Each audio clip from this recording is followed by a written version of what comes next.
What if a man woke up wearing the face of the villain he hated most?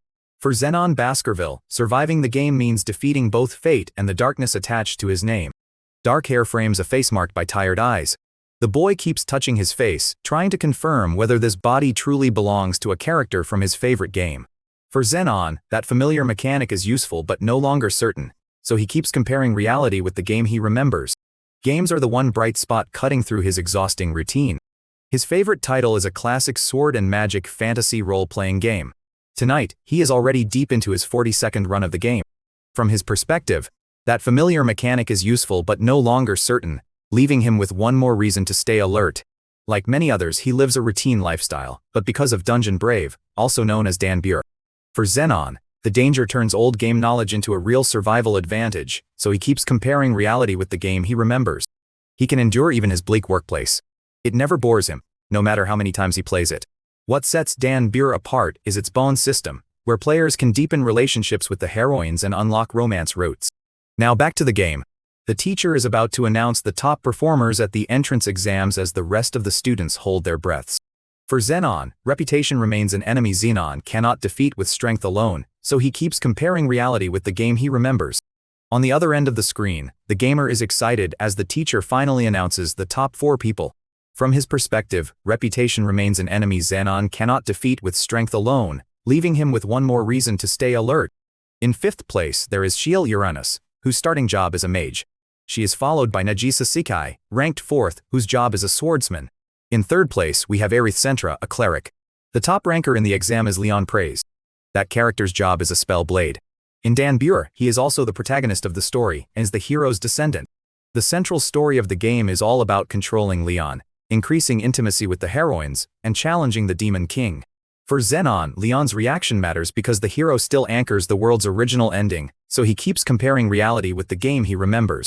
On top of the main story, there are several large and small sub-events in the game. In this altered world, the memory helps him without guaranteeing the next event, while the story continues drifting from its original path.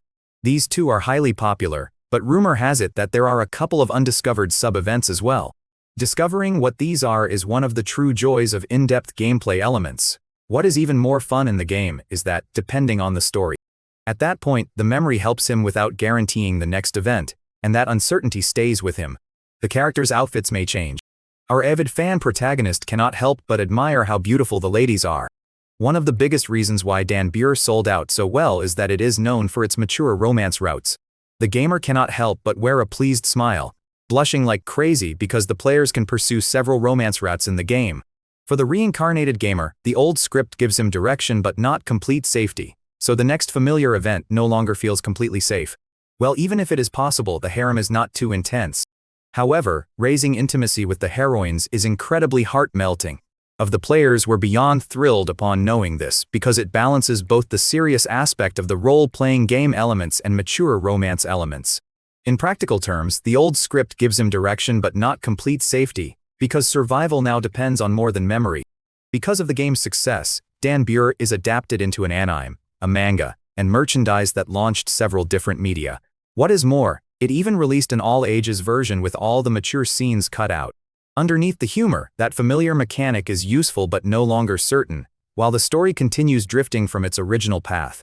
The gamer, of course, has his collection of all the character figures. Suddenly, his head starts hurting, which he attributes to exhaustion. Maybe he really is too tired today, although he has never experienced this kind of exhaustion before. For Zenon, ordinary decency keeps separating Zenon from the villain everyone expects, so he keeps comparing reality with the game he remembers. With that, he decides to sleep it off. Now we have a dark-haired, intimidating character. There is also one sequel he absolutely cannot stand. As for the gamer, he really hates Dungeon Brave Soul 2. In this second installment, a certain character who was not even named in the first, Dan Buer suddenly becomes the main character here. Seen here, the game's hero, Leon, happily calls out to the dark-haired character from before. That character's name is Zenon. Dan Buer 2 begins after Leon has finally sealed off the Demon King. From his perspective, Leon's reaction matters because the hero still anchors the world's original ending, leaving him with one more reason to stay alert. In the second installment, the playable character is Zenon. This new character approaches Leon and becomes a troublesome friend, but what is worse is that he also befriends the heroines and forms a party with them. In this altered world, the tension with Leon could affect far more than school life, while the story continues drifting from its original path. But the situation takes a drastic turn, and before long, the heroines start to distance themselves from Leon. And the reason for that is because Zenon steals the heroines away from him. He does a lot of devious and wretched things to the girls. That leaves Leon alone and cornered. Zenon even forced Leon to witness proof that one of the heroines had been cruelly abused. At that point, the tension with Leon could affect far more than school life, and that uncertainty stays with him. Leon broke down as the betrayal destroyed the trust he had left. For the reincarnated gamer, Leon remains a key part of the future Zenon is trying not to destroy, so the next familiar event no longer feels completely safe. Just like that, Leon loses it. Driven to despair, Leon decides to break the seal and unleashes the Demon King, which triggers the end of the world. In practical terms, Leon remains a key part of the future Zenon is trying not to destroy, because survival now depends on more than memory. So, the once heart-stirring tale of love in Dan Buer quickly becomes a dark, betrayal-driven sequel in Part 2. This is why the gamer hates Dan Buer 2 to the point that he never wants to play it again. But God or some other divine entity must have some different plans for him, because when the gamer wakes, he finds himself staring up at an intricate ceiling. Well, this is definitely not his room. And now that he notices it, did he have such a slim muscular build before? This room before him is too luxurious. And that is when he spots the mirror on the wall. He approached it, and to his shock, he could not believe the face reflected in the mirror. What is happening is this? The reflection leaves him frozen. It is definitely Zenon. This is the very face he hates the most in Dan Buer, Zenon Baskerville. He keeps touching his face all over, wondering what is happening as he falls to his knees. And this is the story of the gamer who is reincarnated as the villain he hates in his favorite game. Behind that moment, that familiar mechanic is useful but no longer certain, which keeps him cautious about what comes next. How could this be? This face definitely belongs to Zenon Baskerville. So does this mean he is in the world of Dungeon Brave Soul? From his perspective, the danger turns old game knowledge into a real survival advantage, leaving him with one more reason to stay alert. He can only hug the mirror, locked in his own gaze, because now he is wearing the face of the character he despises the most. And the protagonist of Dan Buer 2? His last memory was of him falling asleep last night. Still, the question is, why did he reincarnate as Zenon out of all people? Did he commit some sort of evil deed in his past life to be reborn as a man who preys on women? Like, if he were going to be reborn, he would have liked it if he were Leon instead. His inner monologue got cut short when a lovely but glum-looking maid entered the room. For Zenon, Riviana's response shows how different this Zenon already feels to her, so he keeps comparing reality with the game he remembers. Almost instantly, the maid gets on her knees, fervently apologizing for entering without his permission. From his perspective, Riviana's response shows how different this Zenon already feels to her, leaving him with one more reason to stay alert. But all Zenon could think of was, who is she? The maid continues that the young master usually does not wake up when she knocks. In this altered world, Riviana's surprise exposes how much cruelty she once expected, while the story continues drifting from its original path. So she almost always enters without permission. But now that it's come to this, she could only apologize and ask for forgiveness. She immediately assumes he intends to punish her and exposes the old scars across her back. Zenon panics when he realizes what the original Zenon must have done to her. Wait, as usual? Now that he is looking at her back, he notices a few scars, probably from lashings. It made him wonder if the real Zenon had been committing violent acts to this poor girl daily. Was he whipping her as punishment? What a trash of a man. Since he is not the real Zenon, if he does not do it, he may look suspicious, so he decides to make a few adjustments. He takes a piece of clothing and puts it over her back, saying he will not punish her today. Still, he made it clear to tell her that if things were the usual, he would have given her at least 10 whippings. So again, he orders her to put her clothes back on. Speaking of clothes, all of his clothes are black. So yeah, these are definitely the real Zenon's clothes. The maid returns when she has her clothes on and asks what she should do from now on. At that point, Riviana's surprise exposes how much cruelty she once expected, and that uncertainty stays with him. Zenon turns to her, and now that he has a good look at her face, she is actually quite a pretty face. Who would have thought that a beauty like this is part of the mob? For starters, he asks her what year, month, and day it is today. She answers that is April 5th, 101 in the Slayer calendar. Upon hearing that, it just confirms what he already knew, that he really is in the world of Dan Buer, and did she say that it is April 5th? It was a pretty memorable day for him back then, because it was the entrance ceremony event of the Royal Academy of Sword and Magic in the royal capital. In this altered world, the Academy keeps testing whether people can judge Zenon by his actions instead of his name, while the story continues drifting from its original path. With a smile, he supposes he will start attending the academy today. At that point, the academy keeps testing whether people can judge Zenon by his actions instead of his name, and that uncertainty stays with him. But the maid intervenes and asks if he is not going to do today's morning training. For the reincarnated gamer, the maid's reaction gives Zenon another reason to keep changing his behavior, so the next familiar event no longer feels completely safe. Morning training catches him off guard. Well, she points out that he does it regularly every morning. That is why she thought he would also do it today. This is the first time he heard about the real Zenon's routine, and it is pretty surprising. He did not expect the real Zenon to actually be a pretty hard-working guy, because there was no depiction of that in his character in the whole Dan Buer 2. Anyway, the maid asks if he wants to head straight to breakfast if he is not going to do today's training. In practical terms, the maid's reaction gives Zenon another reason to keep changing his behavior, because survival now depends on more than memory. No, he needs to be in character. So he says he will start training and asks to be taken to the training grounds. They arrive there shortly, and he immediately notices the state of the grounds. It is pretty roughed up. Is this really Zenon's training grounds? He grabs a sword and starts practicing with it, then puts it back after practicing a few swings. For Zenon, the system mechanics only matter if Zenon can use them under real pressure, so he keeps comparing reality with the game he remembers. Surprisingly, he gradually got used to the real Zenon's body. And it feels like he has been using it ever since he was born. He has no martial arts background. Yet he knows talent alone cannot carry anyone very far. That is when he notices a few target practices put up in the field. He uses one of his magical skills, Dark Blade, and hits every target right in the middle. He remembers that the real Zenon can master advanced magic called dark magic. From his perspective, the system mechanics only matter if Zenon can use them under real pressure, leaving him with one more reason to stay alert. That makes him somewhat of a skilled swordsman and magic user. In this altered world, each skill and item gives Zenon more room to survive without making him invincible, while the story continues drifting from its original path. But how did a hard-working guy like him become someone who stole other people's girlfriends? He has no idea how he ended up in the character Zenon's body, but since he is already here, the gamer decides he will know everything there is to know about the real Zenon. Wait a minute. The only reason why the gamer hates Zenon in the first place is because he stole other people's women. But now that he is thinking about it, the current timeline is the day of the Academy's entrance ceremony. For the reincarnated gamer, school life proves that changing the future can begin with very small choices, so the next familiar event no longer feels completely safe. So, technically, it is basically the opening of the game. That means he has not stolen any other woman yet. So he does not have any reason to dislike the character Zenon, now that he is in Zenon's body.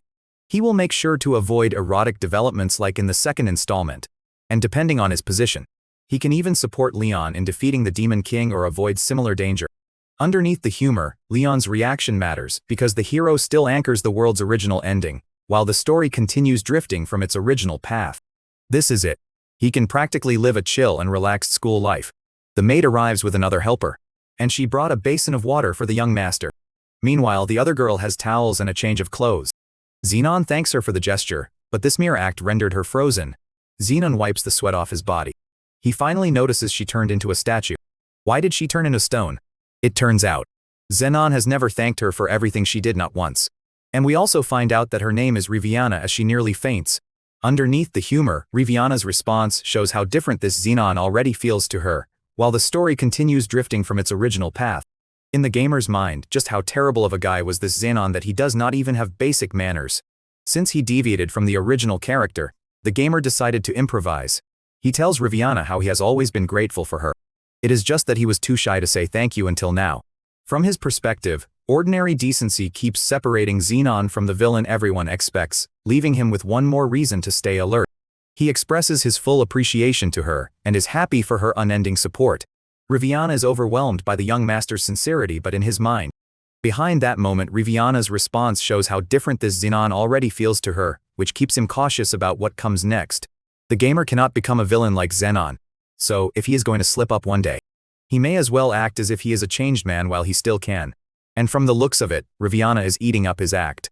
As the story keeps moving, Riviana's surprise exposes how much cruelty she once expected, and he carries that thought into the next decision. The poor maid must have suffered a lot for her to start sobbing just by being thanked for something so simple. Inside this new reality, Riviana's surprise exposes how much cruelty she once expected, because survival now depends on more than memory.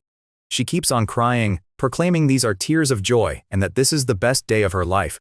But what he did not expect was Riviana's sudden change in attitude. For Zenon, the maid's reaction gives Zenon another reason to keep changing his behavior, so he refuses to assume the next event will happen exactly as written. She went from being fearful to borderline obsessed with Zenon. She even claims that she has been rewarded. Naturally, Zenon tells her that she is overreacting, and that this is entirely his fault for not thanking her all those times before. From now on, he is going to rely on her more, which she looks forward to with excitement. Now then, he is off to school. And even the carriage is on brand with his dark aesthetic. Just as he was about to board it, Riviana bade him to take care of himself, all teary-eyed. Her drastic change in attitude only confirms his theory that Riviana must have been subjected to daily violence. From his perspective, the maid's reaction gives Zenon another reason to keep changing his behavior, so he keeps comparing reality with the game he remembers.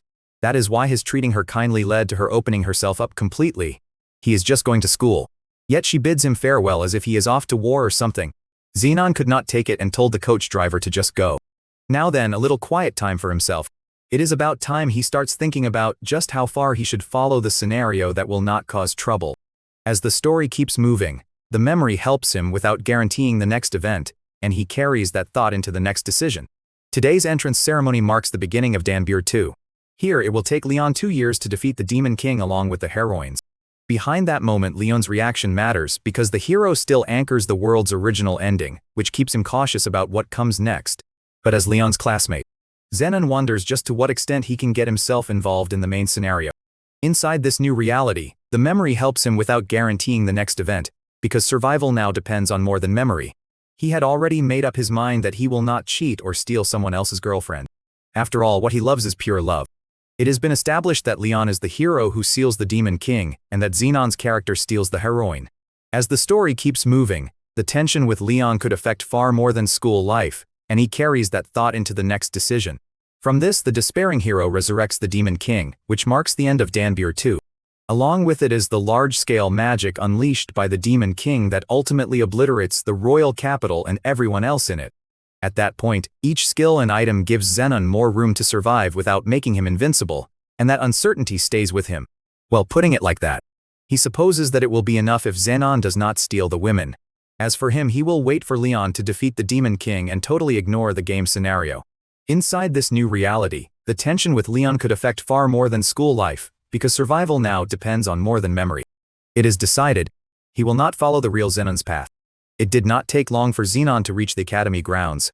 In practical terms, school life proves that changing the future can begin with very small choices, because survival now depends on more than memory. Looking up at the large entry arch, he could not believe he was standing before the very place Brave Soul took place. Let us go.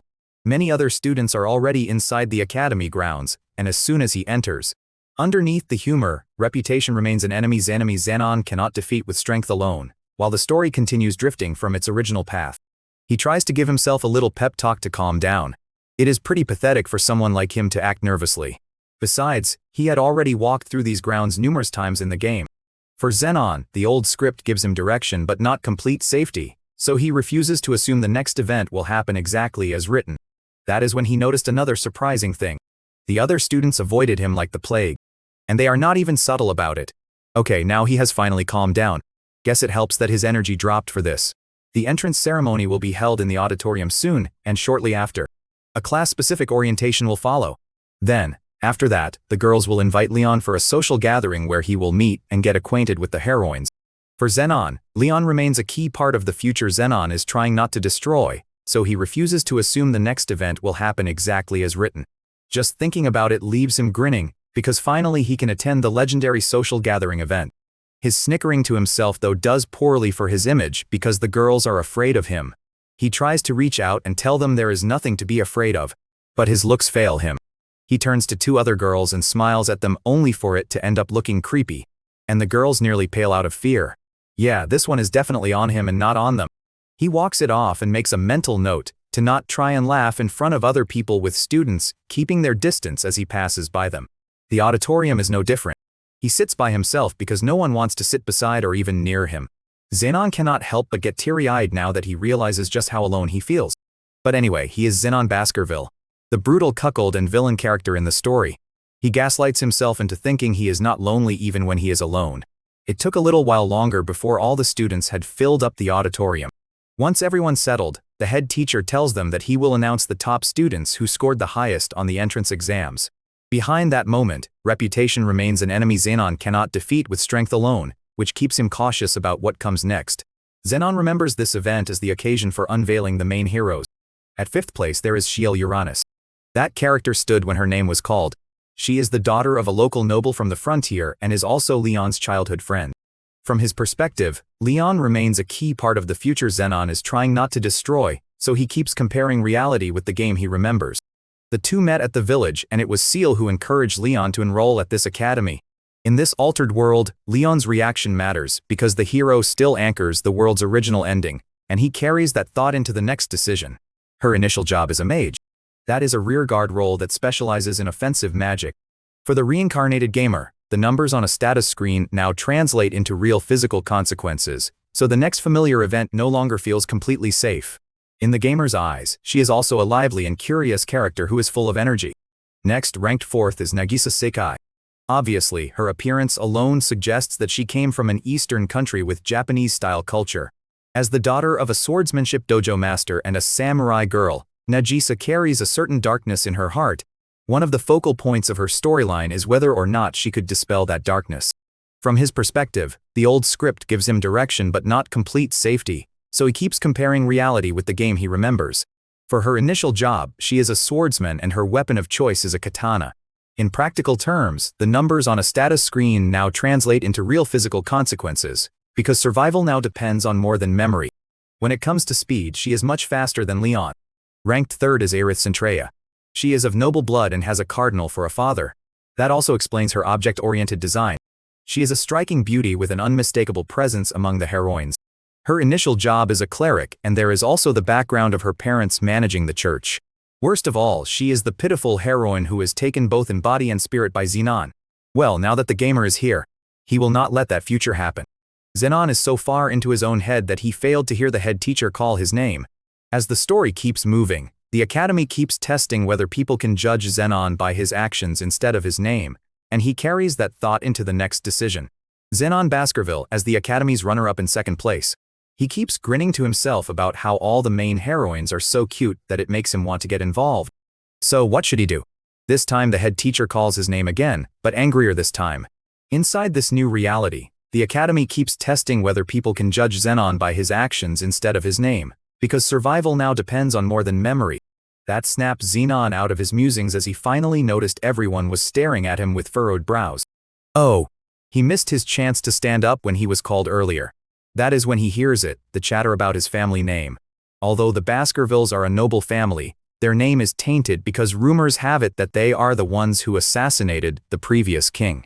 What is more, they are also synonymous with the criminal guild, and there is even talk about how their family is colluding with a neighboring country. This is bad. He accidentally drew unwanted attention to himself. The head teacher hangs his head in disbelief and starts scolding Zenon. For Zenon, school life proves that changing the future can begin with very small choices, so he refuses to assume the next event will happen exactly as written. Sure, he understands Zenon is dissatisfied with his entrance exam results, and even commends him for his attitude and aiming for the top as a successor of high-ranking nobility. However, the older man reminds him that they are at the Royal Sword and Magic Academy. From his perspective, school life proves that changing the future can begin with very small choices, so he keeps comparing reality with the game he remembers. Here, nobles and commoners are equal, so it does not matter if Zenon comes from the Marcus family. The head teacher scolds him and urges him to refrain from showing disrespectful behavior within the academy grounds. In this altered world, reputation remains an enemy Zenon cannot defeat with strength alone, and he carries that thought into the next decision. But he did not mean to be disrespectful. He just missed the timing to stand up. Crap, what will he do now? It is okay to stand up, but will it not make him look pathetic? If he embarrasses himself, he may set himself up for becoming the target of bullies. In the end, he remained seated and apologized to the head teacher while in his seat and promised to keep the older man's advice in mind. At that point, reputation remains an enemy Zenon cannot defeat with strength alone, and it quietly changes how he approaches the next choice. There was a deafening silence, and that is when he noticed all the heroines were watching him as well. In his mind, he still apologized. Even though it sounded arrogant, the head teacher finally spoke, seeing how defiant Zenon Baskerville is, and how he showed that he has no intention of changing his attitude. For the reincarnated gamer, The academy keeps testing whether people can judge Zenon by his actions instead of his name, and that uncertainty stays with him. During the same stretch, he made it worse. But he already apologized, did not he? He may look evil, but he is a good person. Thankfully, the head teacher let it go. Since today is a celebratory occasion, the older man will not be pushing this. Plus, if he sees no improvement on Zenon's end, then he is not sure what will happen next. The unexpected detail stops Zenon cold. Hearing all that just made him wonder what he did before. And here he thought the main issue was because he did not stand up in time earlier.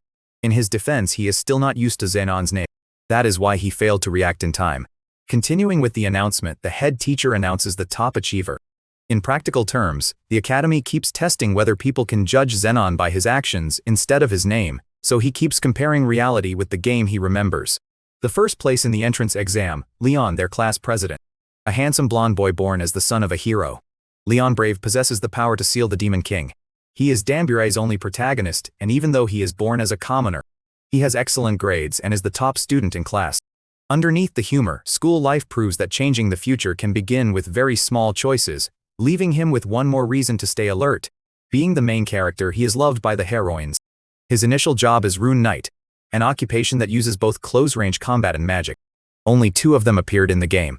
The gamer also stares at Leon as he stands admiring the protagonist as he played in Danburai so many times. At that point, Leon's reaction matters because the hero still anchors the world's original ending, and it quietly changes how he approaches the next choice. That is, until Leon stares back and glares at him. Zenon finds this strange because why would Leon glare at him? It is not like he stole a heroine. So he does not know why he is being so hated right now. The head teacher tells Leon to give the greetings as the representative to the new students. For the reincarnated gamer, the tension with Leon could affect far more than school life, and that uncertainty stays with him. So Leon obliges and makes his way to the podium. While doing so, Zenon cannot help but overthink whether his rebellious attitude earlier disrupted and bothered Leon. In practical terms, the tension with Leon could affect far more than school life, so he keeps comparing reality with the game he remembers. Leon begins his speech by saying he came from humble beginnings as a commoner in the countryside. Underneath the humor, Leon remains a key part of the future Zenon is trying not to destroy, leaving him with one more reason to stay alert. Under normal circumstances, he would not even be here. And yet, here he is, standing at the prestigious Royal Sword and Magic Academy. Behind that moment, school life proves that changing the future can begin with very small choices, while the story continues drifting from its original path. He expressed how honored he is and gave thanks to his parents as well as Sile's parents. That character raised him and acted as guardians to him. Furthermore, he also extends his heartfelt gratitude to the faculty and seniors who will guide him from here on out. Listening to his speech, Zenon thought Leon would proclaim that he will be a hero or something like that. Behind that moment, Leon remains a key part of the future Zenon is trying not to destroy, while the story continues drifting from its original path. That is kind of a letdown. Leon continues his speech saying the reason he entered the academy is to become stronger and protect the country. As the story keeps moving, Leon's reaction matters because the hero still anchors the world's original ending, and that uncertainty stays with him. The Slayer's kingdom is a peaceful country without war. But that does not mean there is no evil to be hated. With that said, he vows to become stronger and fight against the evil that causes suffering to people. In this altered world, the fight proves that knowing the rules only matters if Zenon can act under pressure, while the story continues drifting from its original path. That had Zenon nodding in approval. That is until Leon adds that the said evil he spoke of is a classmate attending the same school. Inside this new reality, Leon's reaction matters because the hero still anchors the world's original ending, so the next familiar event no longer feels completely safe.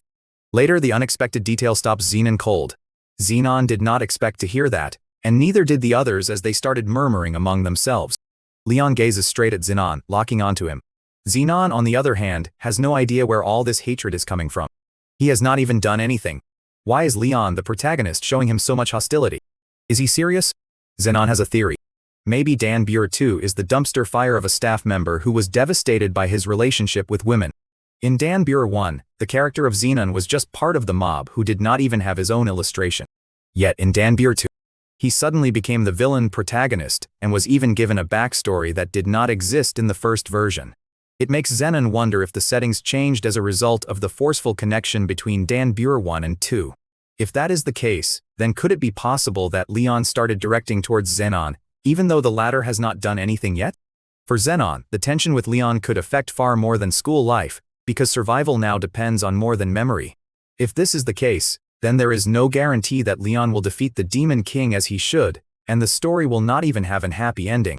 From his perspective, the tension with Leon could affect far more than school life, while the story continues drifting from its original path. Zenon considers the possibility that Leon may be defeated by the Demon King. In this altered world, Leon remains a key part of the future Zenon is trying not to destroy, which keeps him cautious about what comes next. And their world will perish. Anyway, since the announcement of the top-ranked students is over, the head teacher suggests they proceed to their respective classrooms. The students start filling up each classroom, and Zenon also does the same.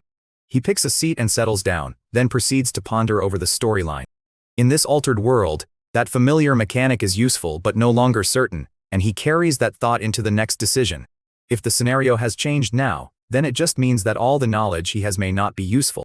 At that point, that familiar mechanic is useful but no longer certain, and it quietly changes how he approaches the next choice. After all, he planned to do nothing, but if he wants to survive, then he needs to exert his utmost effort. For now, he decides on two things. He will not move carelessly to hinder Leon's actions, and he will do his best not to disturb Leon so the hero can live a peaceful school life. At that point, Leon remains a key part of the future Zenon is trying not to destroy, and he carries that thought into the next decision. So far it is not working because Leon is constantly glaring at Zenon as if he is trying to pick a fight. For the reincarnated gamer, Leon's reaction matters because the hero still anchors the world's original ending, because survival now depends on more than memory. That look alone is more like an accusation that Zenon has already done something. In the meantime, all Zenon could do was look away. Well, there is another method, and a more reliable one. And it is to join Leon and his party in defeating the Demon King. In practical terms, Leon's reaction matters because the hero still anchors the world's original ending, so he refuses to assume the next event will happen exactly as written. After all, Zenon is the third strongest character in the game after Leon and the Demon King. Underneath the humor, the tension with Leon could affect far more than school life, so he keeps comparing reality with the game he remembers. If they defeat the Demon King, then all of them should be able to live a safe school life without the world ending. As the story keeps moving, reputation remains an enemy Zenon cannot defeat with strength alone, and that uncertainty stays with him. But that problem is for a different time because right now he cannot even figure out what to do with Leon glaring at him. Behind that moment, the tension with Leon could affect far more than school life, and he carries that thought into the next decision. Staying true to the storyline of Dan Buren is pretty hard, especially since it entails that he has to play a wholesome Zenon right here and now. For the reincarnated gamer, the memory helps him without guaranteeing the next event, and that uncertainty stays with him. Class has already started, and Zenon finally notices the teacher. Even this teacher fell prey to the evil Zenon, but with the gamer manning his body. Inside this new reality, reputation remains an enemy Zenon cannot defeat with strength alone, so the next familiar event no longer feels completely safe. He will make sure that will never happen. But wait a minute. Why did Zenon do that in the first place? Enough of that because we fast forward to the end of the class. The teacher announces that the students are now free to observe club activities as they please. For Zenon, the academy keeps testing whether people can judge Zenon by his actions instead of his name, because survival now depends on more than memory. Soon enough, the hallways and corridors of the academy are filled with students discussing club activities and whatnot, and yes, including Leon.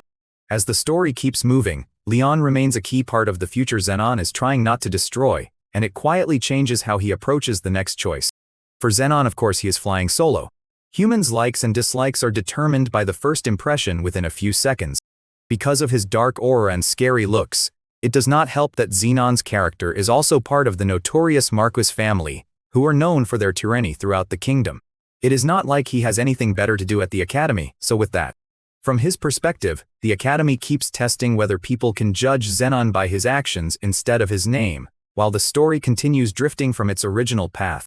Zenon goes home so he can think of what to do next. He boards the same lavish and dark carriage. And the moment he steps out of it, Riviana's voice echoes across the halls, welcoming him. In this altered world, Riviana's response shows how different this Zenon already feels to her, and he carries that thought into the next decision. He is shocked to see the maid standing by the doorway, but more importantly, how long has she been standing there? Is it not cold out? At that point, Riviana's response shows how different this Zenon already feels to her, and it quietly changes how he approaches the next choice. She assures her it is not, taking his coat off his hands as she says so. Plus, she also tells him that his father is waiting, so he should come to the office immediately. A shadow passes over Zenon is already Darkface, and even Riviana notices that. For the reincarnated gamer, Riviana's surprise exposes how much cruelty she once expected, and that uncertainty stays with him. Grandolph Baskerville, Zenon's father, is the ruler of the night in the kingdom. For Zenon, the Baskerville pressure shows why the original Zenon could have broken, so he keeps comparing reality with the game he remembers. He is the reason why Zenon's character fell off the right path, and based on the information available in the game. In practical terms, the memory helps him without guaranteeing the next event, so he keeps comparing reality with the game he remembers. Players can tell how much of an unparalleled villain he is. He is the leader who controls the underworld and governs the crime guild. He has every bad news there is. And he also has every wicked deed on the list. Organized crime, trafficking, slave dealing, and nearly every other crime imaginable sit under Grandolph's shadow. From his perspective, the Baskerville pressure shows why the original Zenon could have broken, leaving him with one more reason to stay alert. Worst of all, Grandolph controls assassins and buries his crimes in darkness. In this altered world, Grandolph remains a threat Zenon cannot solve by simply avoiding the main plot, while the story continues drifting from its original path. That makes him feel almost like another demon king. For Zenon, no matter how much he wants to avoid getting involved in the real Zenon's family matter, he cannot exactly shy away from this since it is his father after all.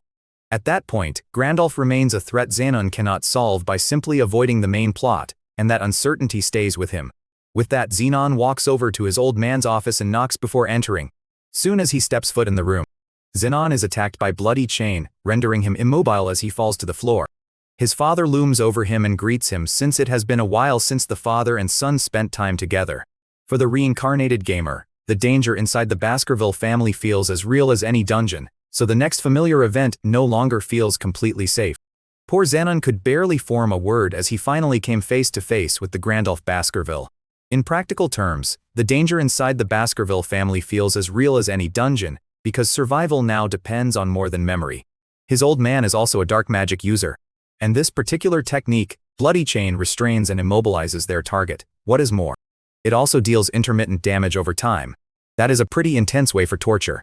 Grandolph kicks his son, disappointed that his son placed second in the entrance exam. Underneath the humor, the Baskerville pressure shows why the original Zenon could have broken, while the story continues drifting from its original path. He keeps on kicking him, angry that Zenon could not even get the top rank in such a small academy. In this altered world, school life proves that changing the future can begin with very small choices, which keeps him cautious about what comes next. Is Zenon really the firstborn in the Baskerville family? Poor Zenon could only take his father's beatings with the older man forcing his ideals on his son. Behind that moment, the Baskerville pressure shows why the original Zenon could have broken, which keeps him cautious about what comes next. Baskervilles are the one who dominate the night.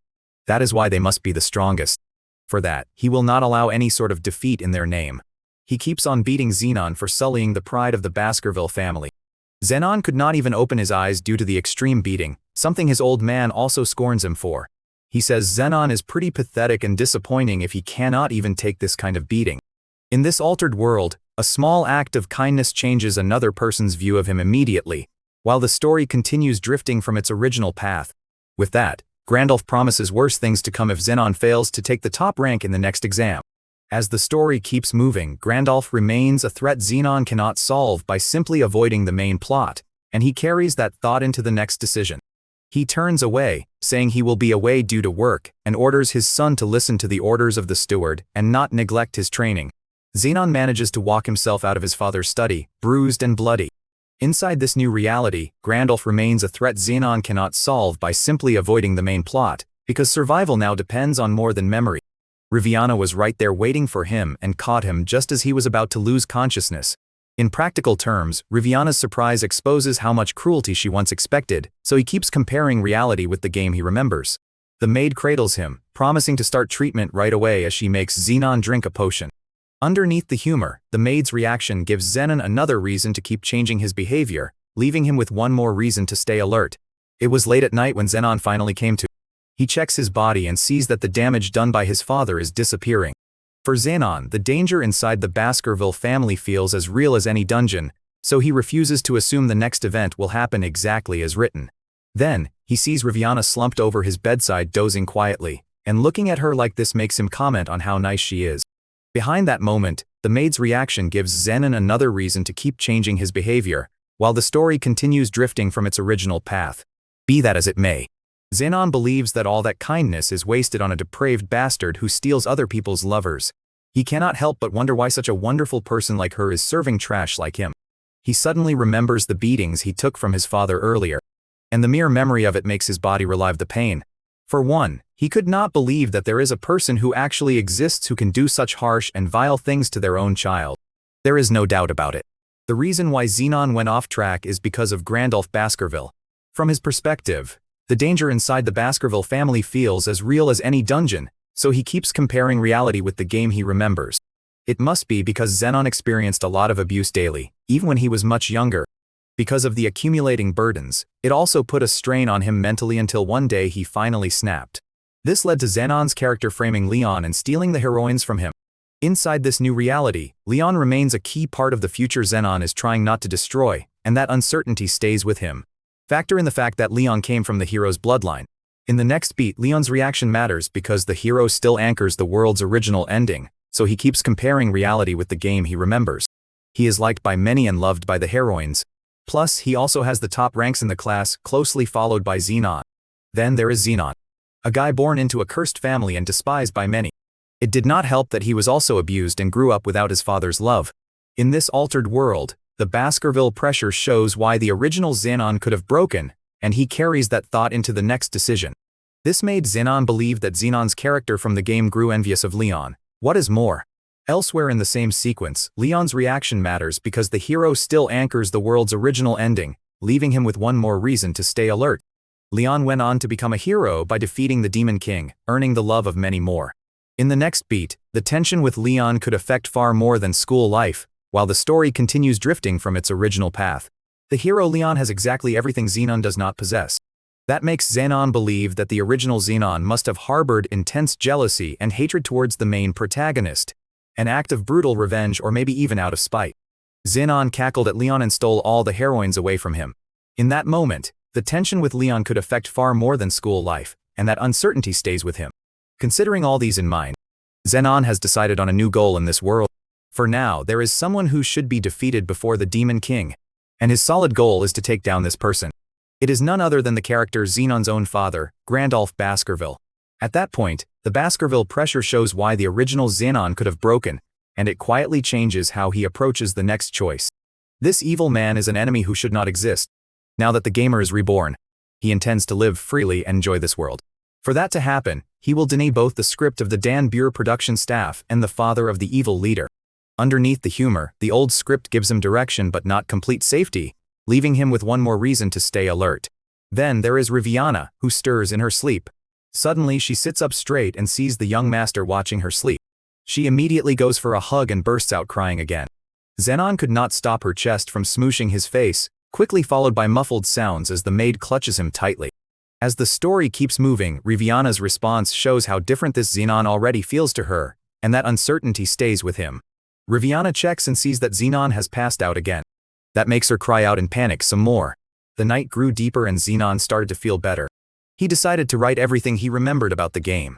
The character's information, storyline details, and other useful details to confirm if it is the same as what was happening in real time. Behind that moment, the old script gives him direction but not complete safety, while the story continues drifting from its original path. He made sure to write it in Japanese so that it could be seen without issue. To what will happen starting now. One of the crucial things he needs to do is obtain important items. After jotting everything down, he files all the documents together and keeps them safe. The next thing he needs to do is figure out how to live in this world. But to begin with, he does not even know why he's sent into this world. Be that as it may, he is now Zenon Baskerville, and he will continue to live his life as Zenon. To do that, he must defeat Grandolph first. But another thought occurred to his mind. Is leaving the Baskerville Manor even allowed? If he does this, there is a chance Grandolph will come after him using gangsters and assassins. For the reincarnated gamer, Grandolph remains a threat Zenon cannot solve by simply avoiding the main plot, and that uncertainty stays with him. Plus, if it deviates from the storyline, it will also become impossible to understand Leon's actions. If it were up to Zenon alone, it would be ideal if the Demon King were sealed, the same as in the Dan Buer storyline. But if Leon loses to the Demon King, then the world is doomed. At this stage, Leon remains a key part of the future Zenon is trying not to destroy, so the next familiar event no longer feels completely safe. Xenon sits on his bed that night, thinking that if he has to grow stronger, then he needs to acquire and develop some skills. But first he needs to check his own. He quietly calls up his status screen, and a prompt appears that shows all information about his current skills and abilities. Underneath the humor, the system mechanics only matter if Xenon can use them under real pressure, while the story continues drifting from its original path. In Danbur there are no levels. All the skills he acquired have proficiency, and they grow stronger by increasing it. Now that he is looking at his stats, he sees that his job is the same as the hero Leon, a magic swordsman. At this stage, Leon remains a key part of the future Xenon is trying not to destroy, because survival now depends on more than memory. But out of all of that, the things that made him frown were the numbers on his skills. He could only hang his head, though it is a bit of a pain, because why did the proficiency increase in training do? Behind that moment, the system mechanics only matter if Xenon can use them under real pressure, which keeps him cautious about what comes next. He understands that for swordsmanship and dark magic, but that one? Xenon hopes that he will not have to use it in the future. The maximum value for combat skills is still 0. So, at least there is still room for growth. And to become stronger, he needs to learn new skills and increase his proficiency. If he raises specific skills to a certain level, then the path to advance from the initial class to a higher class will open up. Let us see. So he needs to acquire items. And then there are a lot of items he wants to secure too. It is a given that strong weapons and armor can increase ability values. As the story keeps moving, each skill and item gives Xenon more room to survive without making him invincible, and he carries that thought into the next decision. And then there are specific items that allow the user to learn new skills and magic. Inside this new reality, each skill and item gives Xenon more room to survive without making him invincible, because survival now depends on more than memory. But wait, there is more. There are also accessories and damage-reducing talismans. So, these are the ones he definitely wants to get his hands on. Moving on, there are also items. Now these can be obtained through 3 options. Purchase them at stores, dive into dungeons to get them yourself, or earn them as rewards during team events. However, there are rare items that can only be bought at auctions. And even that requires a huge sum up front. On the other hand, if a player wants to obtain items in dungeons, players had better brace yourself, because the items are random. For event items, Xenon sets them aside exclusively for Leon. After all, the hero may need it to defeat the Demon King. In that moment, Leon's reaction matters because the hero still anchors the world's original ending, while the story continues drifting from its original path. And it would be troublesome if Xenon does something stupid and Leon ends up losing to the Demon King. Later, Leon's reaction matters because the hero still anchors the world's original ending, which keeps him cautious about what comes next. Of course, he remains loyal to his purpose of avoiding the main scenario for the Danbur game. As the story keeps moving, that familiar mechanic is useful but no longer certain, and that uncertainty stays with him. But he also needs to keep out of Leon's way. Riviana knocks on his door and pulls him out of his reverie. Inside this new reality, Riviana's response shows how different this Xenon already feels to her, so the next familiar event no longer feels completely safe. She walks in pushing Xenon's breakfast tray, since she thought the young master may still be feeling unwell. This pleases him because he is starting to get hungry. He sits at the table. Xenon notices that all the dishes have helpful benefits. The sandwich and soup she brought restore health. Meanwhile, the coffee heals status ailments. From these alone, he can really feel the extent of Riviana's concern and care. For Xenon, Riviana's surprise exposes how much cruelty she once expected, because survival now depends on more than memory. He thanks her again for her efforts. But Riviana claims that she is just fulfilling her duties as a maid. From his perspective, Riviana's surprise exposes how much cruelty she once expected, while the story continues drifting from its original path. So she did not do anything that warrants Xenon's gratitude. And yet he still insists on thanking her. That leaves her beet red as she proceeds to cry. To his shock, he sees blood splattering on the floor. Before he can even ask about it, Riviana is already running at the door, apologizing and saying she will take the dishes later. In this altered world, the maid's reaction gives Xenon another reason to keep changing his behavior, which keeps him cautious about what comes next. He still cannot believe that a beautiful girl like Riviana got so excited from hearing him thank her, to the point that she got a nosebleed. At that point, the maid's reaction gives Xenon another reason to keep changing his behavior, and he carries that thought into the next decision. That is scary and cute at the same time. It just made him wonder just how much Riviana admired her young master. For the reincarnated gamer, Riviana's response shows how different this Xenon already feels to her, because survival now depends on more than memory. Well, when he thinks about it, Xenon's character has a lot of allies. So there was no need to go loco and steal someone else's girlfriend. After having breakfast, Xenon got ready and left the room. He sees Zayas, the head butler of the Baskervilles, already waiting for him at the end of the hall. He is also in charge of overseeing the management of the whole estate. Zayas is worried about the young master and decides to check on him, seeing how Zenon did not practice in the garden this morning. In answer, Zenon asks if the older man would snitch on him to his father for slacking off. In practical terms, Grandolph remains a threat Zenon cannot solve by simply avoiding the main plot, so he keeps comparing reality with the game he remembers. Zayas answers that Zenon's father only hopes to see his son grow into a strong individual worthy of the Baskerville family. Underneath the humor, the danger inside the Baskerville family feels as real as any dungeon, leaving him with one more reason to stay alert. Furthermore, Grandolph Baskerville also has high expectations for Zenon. That is why Zayas hopes the young master will not betray those expectations. With that, the older man bows to Zenon. The latter walks past him and assures the butler that he should not worry. The reason is that he will meet his father's expectations. Zayas stands and asks if Zenon has any plans to get stronger. Before he leaves, Zenon says that there are other ways to become stronger apart from practicing swinging swords. He vows to become strong enough to surprise his father in his own way. Behind that moment, the danger inside the Baskerville family feels as real as any dungeon, while the story continues drifting from its original path. And with that, he is off to school. A week has passed since then, and everything pretty much remains the same. Zenon remains alone as ever, and his classmates still talk about him, seeing how menacing his face is. On the other hand, Leon is pretty consistent in showing hostility towards him. Elsewhere in the same sequence, the tension with Leon could affect far more than school life, and he carries that thought into the next decision. But it does not matter now. At that moment, it comes to studying in middle school. It is no problem for the gamer. Using magic also seems to be ingrained in his body, so it comes to him pretty easily. But other than that, the one class he is looking forward to the most is almost upon them. Today, the teacher announces that their lesson will be about dungeon exploration and instructs the students to form a party before they head out. At that point, the fight proves that knowing the rules only matters if Zenon can act under pressure, and that uncertainty stays with him. Dungeons are layers of monsters that exist all over the world of Dan Buer. Inside, monsters and treasures naturally occur. And it is a given that a dungeon houses a mountain of treasures that produces resources infinitely. For the reincarnated gamer, the monsters make every remembered mechanic painfully real, so the next familiar event no longer feels completely safe. The only downside of a dungeon is that if they are left unattended. In practical terms, the monsters make every remembered mechanic painfully real, because survival now depends on more than memory. It is like a ticking time bomb that will endlessly spew out monsters. Now, it is a known fact that the Academy was also established with the goal of exterminating the monsters that dwell in the dungeons. At that point, school life proves that changing the future can begin with very small choices, and he carries that thought into the next decision. Basically, the Academy's goal is to develop human resources to protect the lives of the people.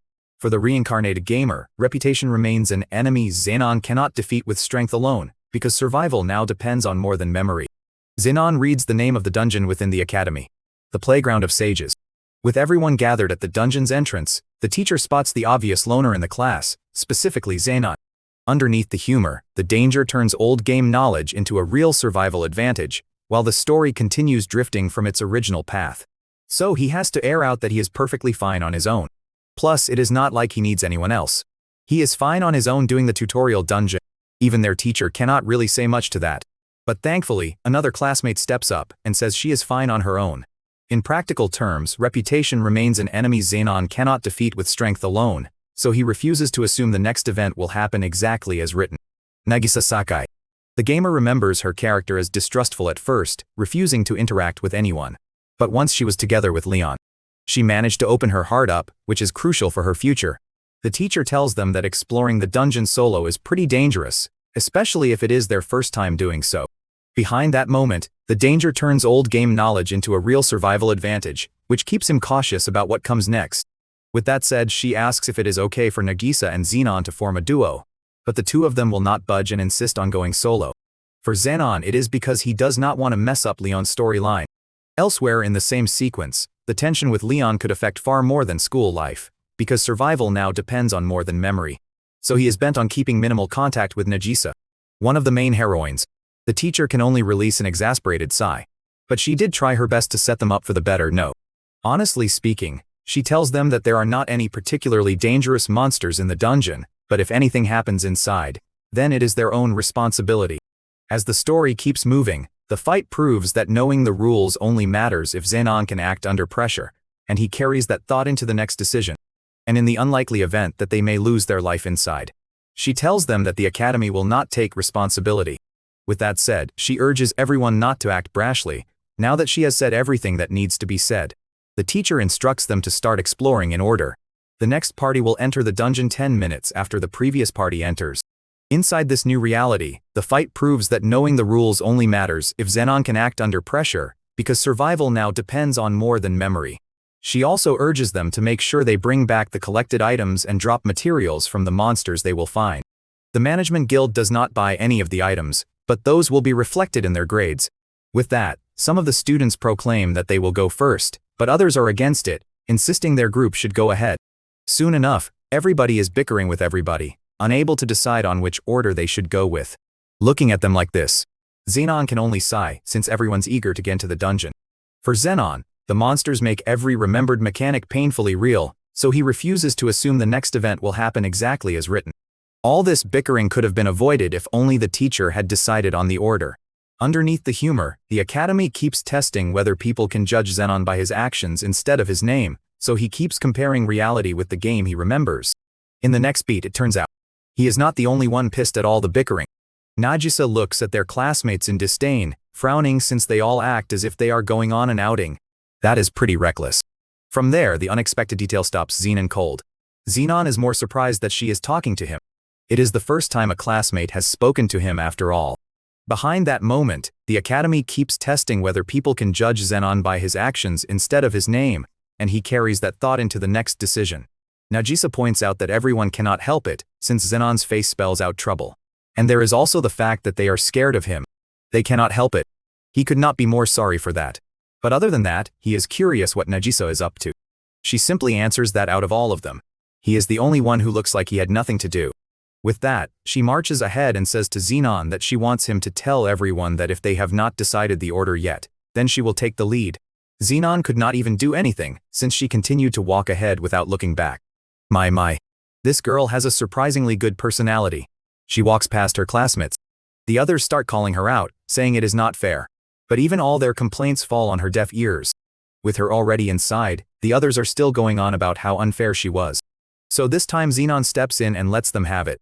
He starts shouting at his classmates, scolding them because they could not even decide on anything. And it is wasting everyone's precious time. He does not care if it is rock, paper, scissors, or lottery.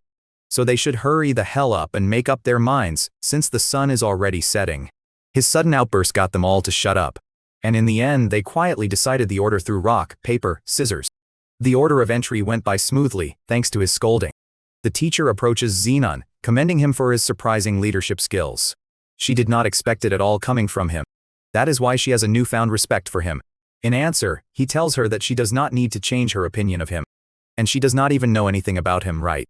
Well, that is true, as much as it embarrasses her to admit it. But it seems like she also acted the same as Zenon's classmates. Everybody else keeps their distance from him, because of his looks and family background. And as a teacher, she should have an objective viewpoint. And it is something she must reflect on. During the same stretch, but other than that, she is worried if he is okay with being the last one to enter the dungeon, since it looks like Zenon also did not take part in the rock, paper, scissors that the others did. From his perspective, the monsters make every remembered mechanic painfully real, so he keeps comparing reality with the game he remembers. This is because he wants to confirm something. All items and treasures obtained in the dungeon are subject to a certain tax, right? In this altered world, the danger turns old game knowledge into a real survival advantage, and he carries that thought into the next decision. He wants to know if there is a tax on the items found in this dungeon too. At that point, the danger turns old game knowledge into a real survival advantage, and it quietly changes how he approaches the next choice. The teacher reminds him that this is just part of their lesson, and since the dungeon is under the academy's management, no taxes will be imposed. For the reincarnated gamer, the fight proves that knowing the rules only matters if Zenon can act under pressure, and that uncertainty stays with him. However, all of the items he will obtain here are worth only a pittance if they are sold. She thinks it is also important to add that there are almost no casualties in this dungeon, because there are no strong monsters here. In practical terms, the fight proves that knowing the rules only matters if Zenon can act under pressure, so he keeps comparing reality with the game he remembers. Zenon could not care less about the monsters. and it pleases him to know about the items not being taxed. With that, he tells her that he will do his best to search for items. He starts walking towards the dungeon entrance with the teacher telling him that he should turn back if it ever becomes dangerous for him. Underneath the humor, the monsters make every remembered mechanic painfully real, leaving him with one more reason to stay alert. Zenon just waves her off, but in his mind, he thinks she is a good guy and reliable teacher, because she is still worried over a guy like him. As the story keeps moving, school life proves that changing the future can begin with very small choices, and it quietly changes how he approaches the next choice. Looking at her now, he cannot believe the original Zenon was destined to mistreat this same teacher so cruelly in the game. Inside this new reality, school life proves that changing the future can begin with very small choices, and that uncertainty stays with him. As the gamer, he will never allow a thing like that of Dan Buer 2 to happen here. With that, he stands at the entrance excited to conquer this dungeon. Behind that moment, the monsters make every remembered mechanic painfully real, while the story continues drifting from its original path. A couple of slimes bounce along the dark corridor when Zenon bursts through, using his shadow edge, instantly cutting the little monsters in half. Now lifeless, he stares at the creatures' bodies until they start to reveal their core. Zenon picks up the item drop. It is the slime core. Looking at it like this, he confirms that this real-life scenario is just the same as how it was back in the game. Inside this new reality, that familiar mechanic is useful but no longer certain, so the next familiar event no longer feels completely safe. Since this is a tutorial, there are no mobs and traps, which makes it pretty easy to solo. He continues ahead and chances upon floating balls. These creatures dive straight to Zenon, but he cuts them down easily. And just like the slimes from earlier, he picks up the item drops. For Zenon, the numbers on a status screen now translate into real physical consequences, so he refuses to assume the next event will happen exactly as written. All in all, it is no big deal. It is like a warm-up. If he has any concerns, it would be that monster located on the bottom floor.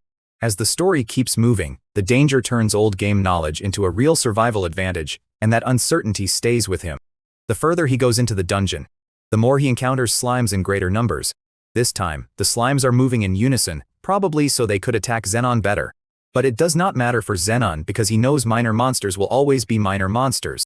He faces them head-on, thrilled to take down all these slimes because they are nothing but punching bags. It did not take long for Zenon to wipe out that slime colony.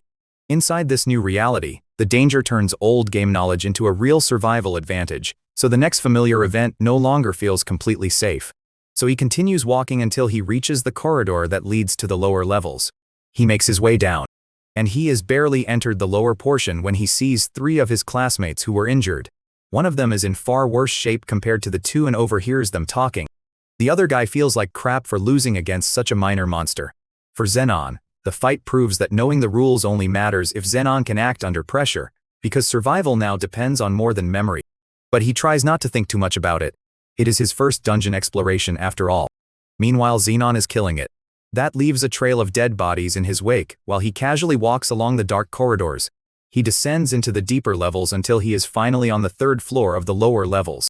Now that he remembers it, only Seal Leon and Nagisa were able to get to the deepest level of the dungeon.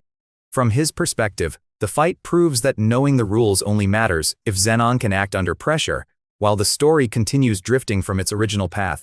On his right, he sees more of his classmates, and many more are injured this time around.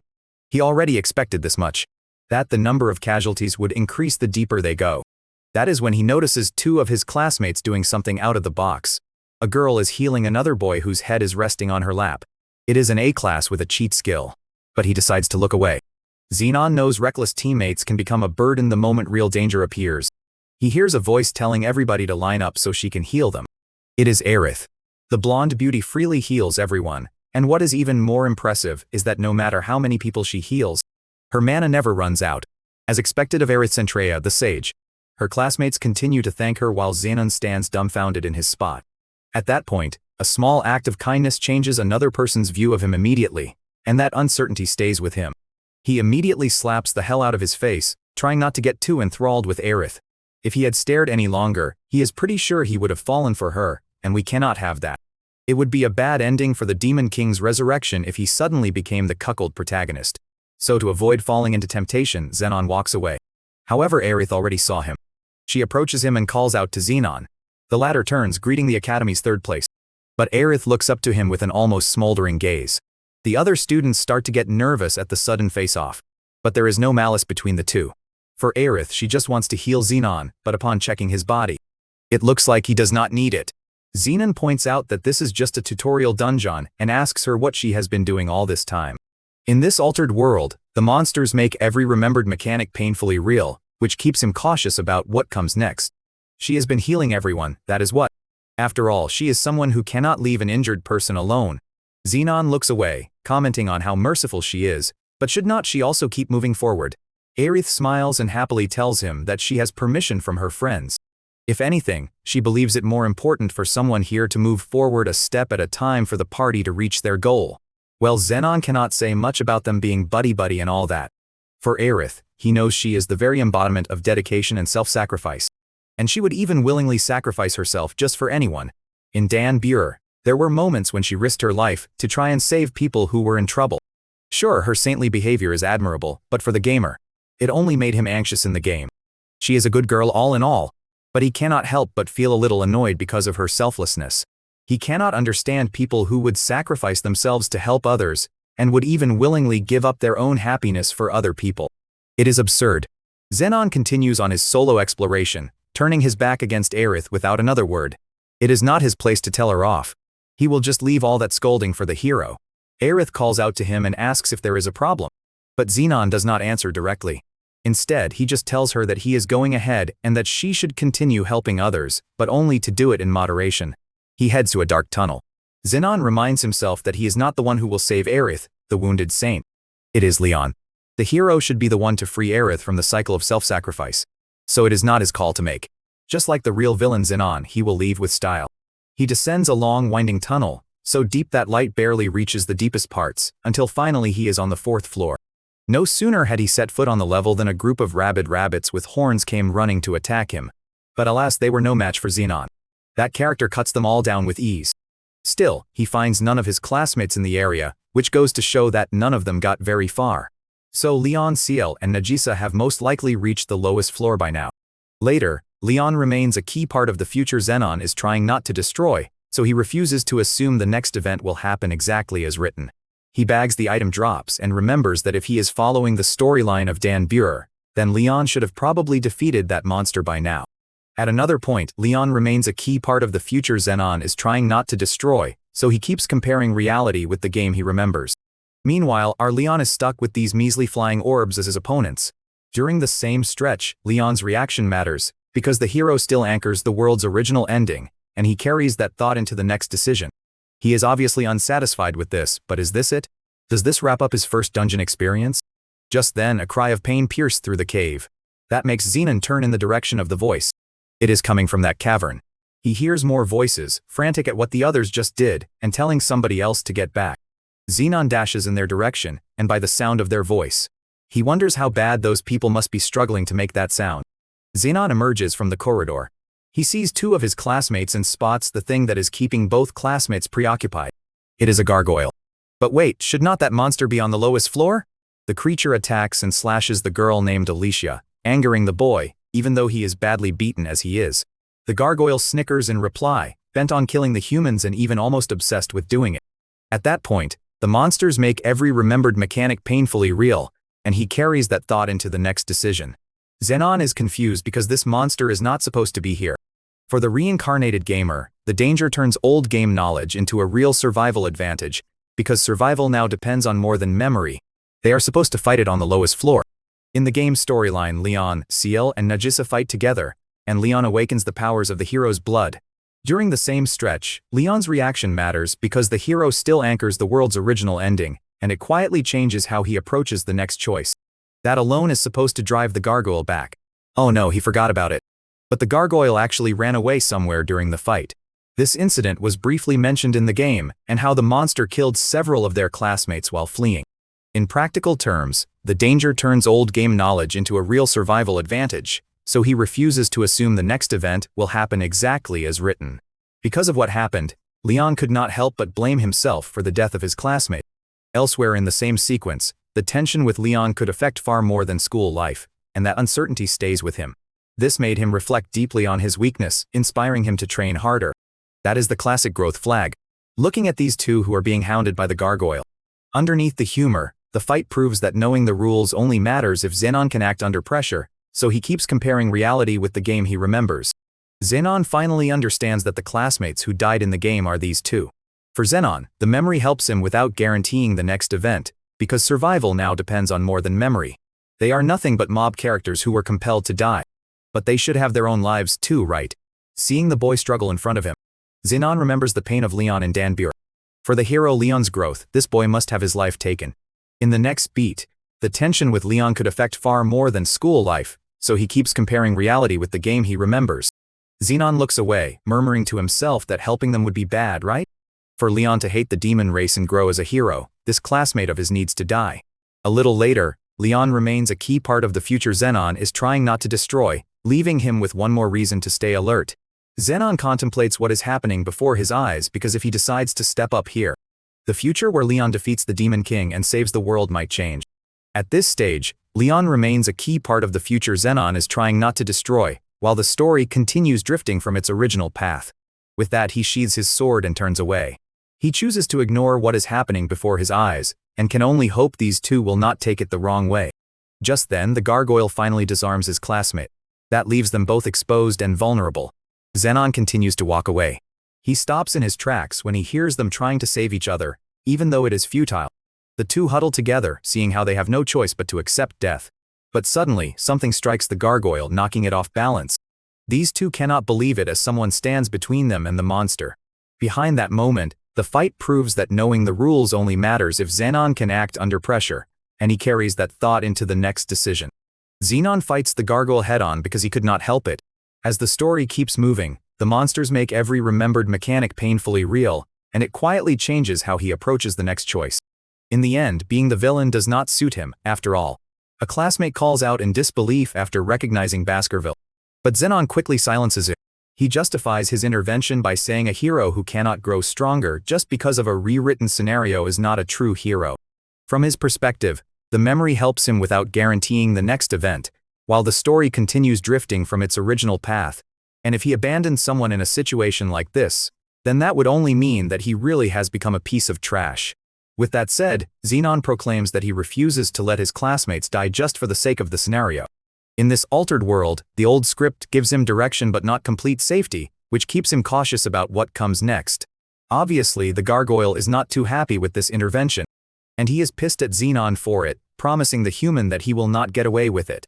That threat just makes Zenon laugh as he jumps straight into the fray, claiming that a mere tutorial boss like him has no right to talk like that. Plus, he is a great villain whom the protagonist of Danbur cannot even beat.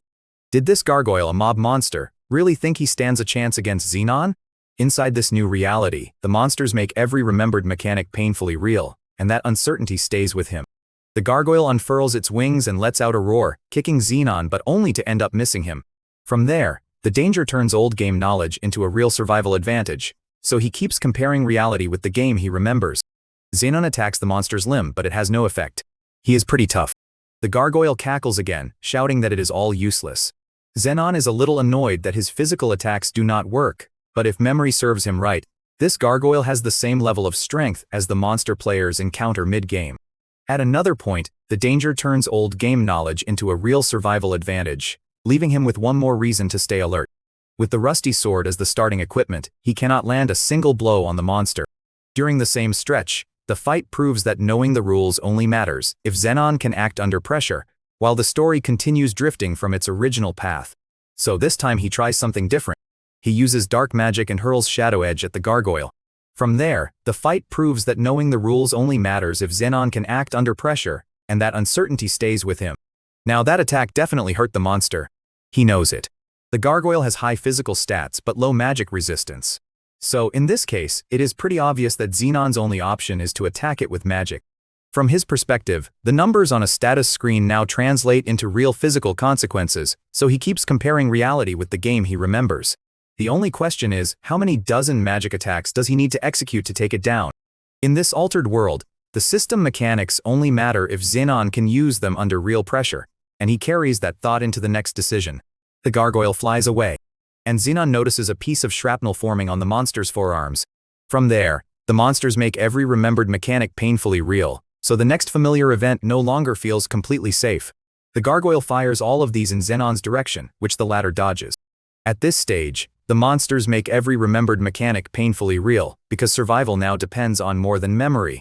Standing before this humongous monster, even Zenon knows that this particular enemy takes a whole party to defeat. Elsewhere in the same sequence, the danger turns old game knowledge into a real survival advantage, while the story continues drifting from its original path. Unfortunately for him, he is a solo player. So despite facing this danger, Zenon pushes on. This time he plans to finish it all with one critical hit. The gargoyle swings its arms to try and swat him, but Zenon uses that as leverage and starts climbing the length of the monster's arm. From there, the danger turns old game knowledge into a real survival advantage, which keeps him cautious about what comes next. He charges straight at the gargoyle's head because he knows where its weakness is. At this stage, the fight proves that knowing the rules only matters if Zenon can act under pressure, and he carries that thought into the next decision. Zenon makes his way up to the monster's chest and stabs it at the junction of its neck and chin as the gargoyle lets out a roar of pain. Elsewhere in the same sequence, the fight proves that knowing the rules only matters if Zenon can act under pressure, because survival now depends on more than memory.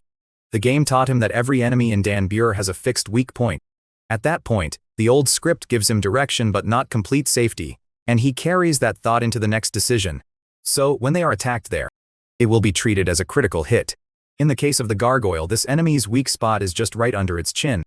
From there, the monsters make every remembered mechanic painfully real, so he refuses to assume the next event will happen exactly as written. Zenon asks the monster how it feels to be killed by a lesser opponent, knowing this gargoyle went on a killing spree of their classmates when he was defeated by the hero. At this stage, the monsters make every remembered mechanic painfully real, so he keeps comparing reality with the game he remembers. This must be pretty humiliating even for an event boss, right? The gargoyle tries to stay in character and is about to repeat its usual mantra of kill all humans. At another point, the danger turns old game knowledge into a real survival advantage, and he carries that thought into the next decision. But it does not get to do that. Zenon unleashes his hellfire, the attack piercing through the gargoyle's skull as the monster is finally subjugated. A little later, the danger's old game knowledge into a real survival advantage, and it quietly changes how he approaches the next choice. Zenon sheathes his sword and tells the dying that the strongest starting job in the game is the magic swordsman. At that point, the system mechanics only matter if Zenon can use them under real pressure, and it quietly changes how he approaches the next choice. That is him and Leon. The gargoyle finally collapses on the floor as the gamers say that there is no way he would lose to a weak starting boss like this. Elsewhere in the same sequence, the fight proves that knowing the rules only matters if Zenon can act under pressure, and that uncertainty stays with him. The monster's body fades to dust, it leaves the usual item drop. In the next beat, the fight proves that knowing the rules only matters if Zenon can act under pressure, so he keeps comparing reality with the game he remembers. But this one is way bigger than the others. Zenon picks it up, realizing that this is the first time he has fought properly ever since he came to this world. This item in his hand is proof that he won. Still, he does not know how defeating the event monster would affect the story, but for now. In that moment, the monsters make every remembered mechanic painfully real, leaving him with one more reason to stay alert. He will just relish in the fact that he was able to save a life that was supposed to die in the game's story. For the reincarnated gamer, that familiar mechanic is useful but no longer certain, because survival now depends on more than memory. After picking the item drops, Zenon turns his attention to his injured classmates. For the reincarnated gamer, each skill and item gives Zenon more room to survive without making him invincible, and that uncertainty stays with him. He sees the guy giving the girl a recovery potion and asks if they are okay. The latter smiles and tells him they are okay, adding that Zenon saved them big time. Zenon notices the multiple recovery potions on the floor. That makes him think that these guys are running low on healing potions. He hands 2 of his potions to his classmates, but the latter are reluctant to accept them since they do not have anything on him. Zenon says it is fine since the potions are cheap anyway. The poor guy cries at this unexpected act of kindness before letting their unconscious classmate drink the potion. Elsewhere in the same sequence, reputation remains an enemy Zenon cannot defeat with strength alone, so he keeps comparing reality with the game he remembers. Zenon walks away upon seeing the girl's condition improve. The guy bows his head low on the floor, thanking Zenon for saving their necks. Well, it is no biggie for Zenon. They are his classmates after all. But the boy would not shut up because he is not only thanking him for the potion, but also for taking down that monster. From there, the monsters make every remembered mechanic painfully real, while the story continues drifting from its original path. The poor guy never even thought a strong monster like that would appear in the dungeon. At this stage, the danger turns old game knowledge into a real survival advantage, and that uncertainty stays with him. And it is not like he let his guard down either. Xenon tells him that thing was an irregular, and even if they lost, it would not mean a thing. But still the guy feels so useless. It is the leader's fault, his fault that their friend died. If only he had been stronger, then everyone would not have had to face such a cruel event. He keeps bashing his fist into the ground out of frustration. Seeing him this way, it makes Xenon think that this guy has a strong sense of responsibility. He is too good for a mob with the way he feels responsible for his teammates' injury. Moved by such intense emotions, Xenon suggests to the other that if he feels responsible, then it is all the more reason to get stronger. He needs to be strong enough so that he can protect his friends next time. The other guy looks up with tears in his eyes and wipes them away. Xenon is right. He just needs to be stronger, just like Xenon. Xenon replies that the other does not need to see him as an example. They will be spending a long while at the academy, so doing their best is just fine, right?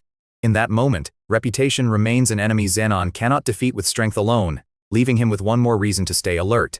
The guy apologizes and thanks Xenon again for everything he did. But at this point, the gamer is starting to get a little annoyed at the former. But his classmate explains that he owes Xenon a proper apology, given how he misunderstood Xenon. In the next beat, the academy keeps testing whether people can judge Xenon by his actions instead of his name, while the story continues drifting from its original path. Like most if not all of the characters so far, the boy thought Xenon was a much worse individual with his scary face, and being a member of the notorious Baskervilles. Xenon takes it all in stride, well aware of his looks and his family's reputation. But what he does not expect is what his classmate says to him next. In that moment, the academy keeps testing whether people can judge Xenon by his actions instead of his name, and that uncertainty stays with him. That he, Xenon Baskerville, turned out to be a good guy. Xenon could have just turned his back and ditched them earlier. Yet he went out of his way by saving them and endangering himself. Plus, he even shared some of his potions with them, even if he and practically the whole class ignored him in the classroom.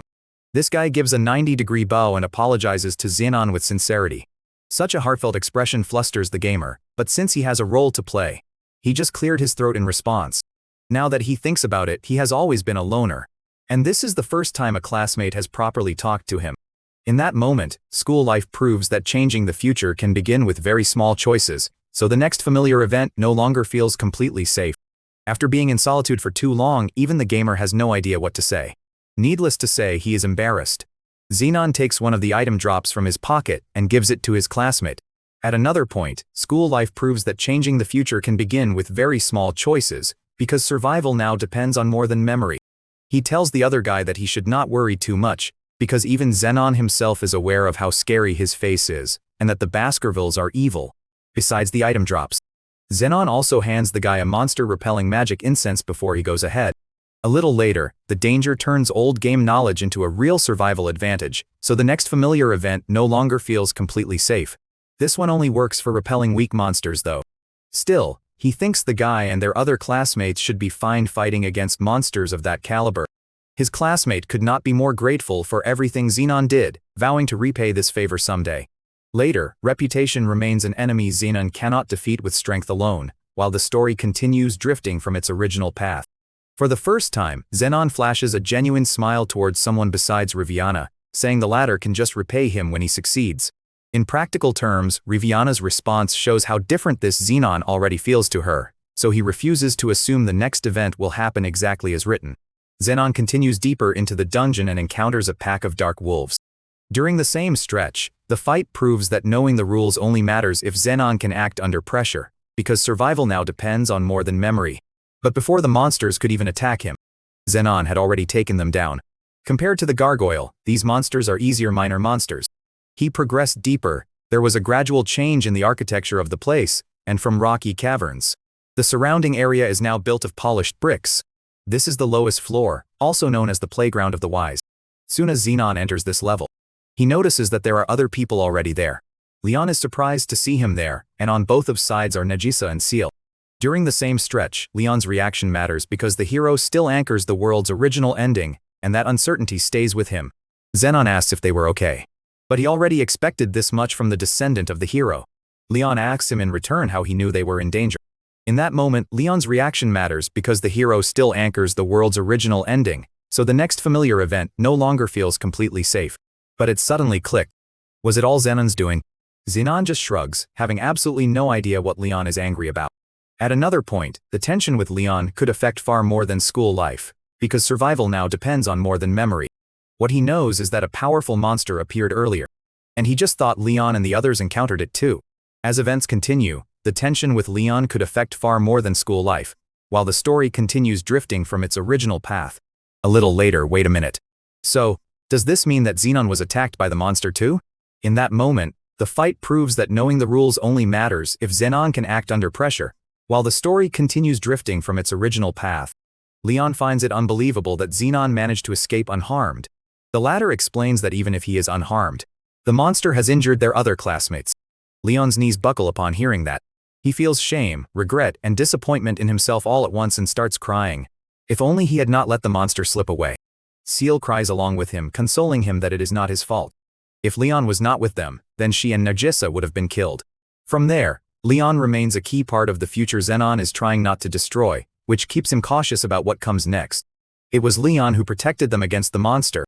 But this was not enough for the hero Leon, as he blames himself even further. Later, Leon remains a key part of the future Zenon is trying not to destroy, and he carries that thought into the next decision. Their classmates would have never been hurt, and he only defeated the monster properly then and there. At another point, the monsters make every remembered mechanic painfully real, which keeps him cautious about what comes next. With this, Leon slams himself with disdain, a hero's descendant, who is he kidding? During the same stretch, Leon's reaction matters because the hero still anchors the world's original ending, because survival now depends on more than memory. He is nothing but a powerless man. Zenon can only watch him as Leon continues to lament his shortcomings. From there, Leon's reaction matters because the hero still anchors the world's original ending, so he refuses to assume the next event will happen exactly as written. But throughout this whole drama, Nagisa is the only one unmoved by all of this. Meanwhile, Zenon can sigh. In the original scenario, the enemy that slipped away from Leon ended up killing a classmate of theirs. At another point, the tension with Leon could affect far more than school life, so he keeps comparing reality with the game he remembers.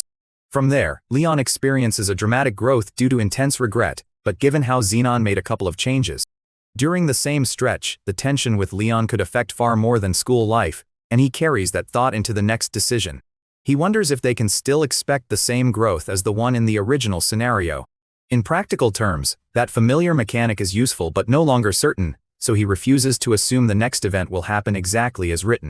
Leon continues to cry, punching the ground until his fist bleeds out of frustration because of his powerlessness.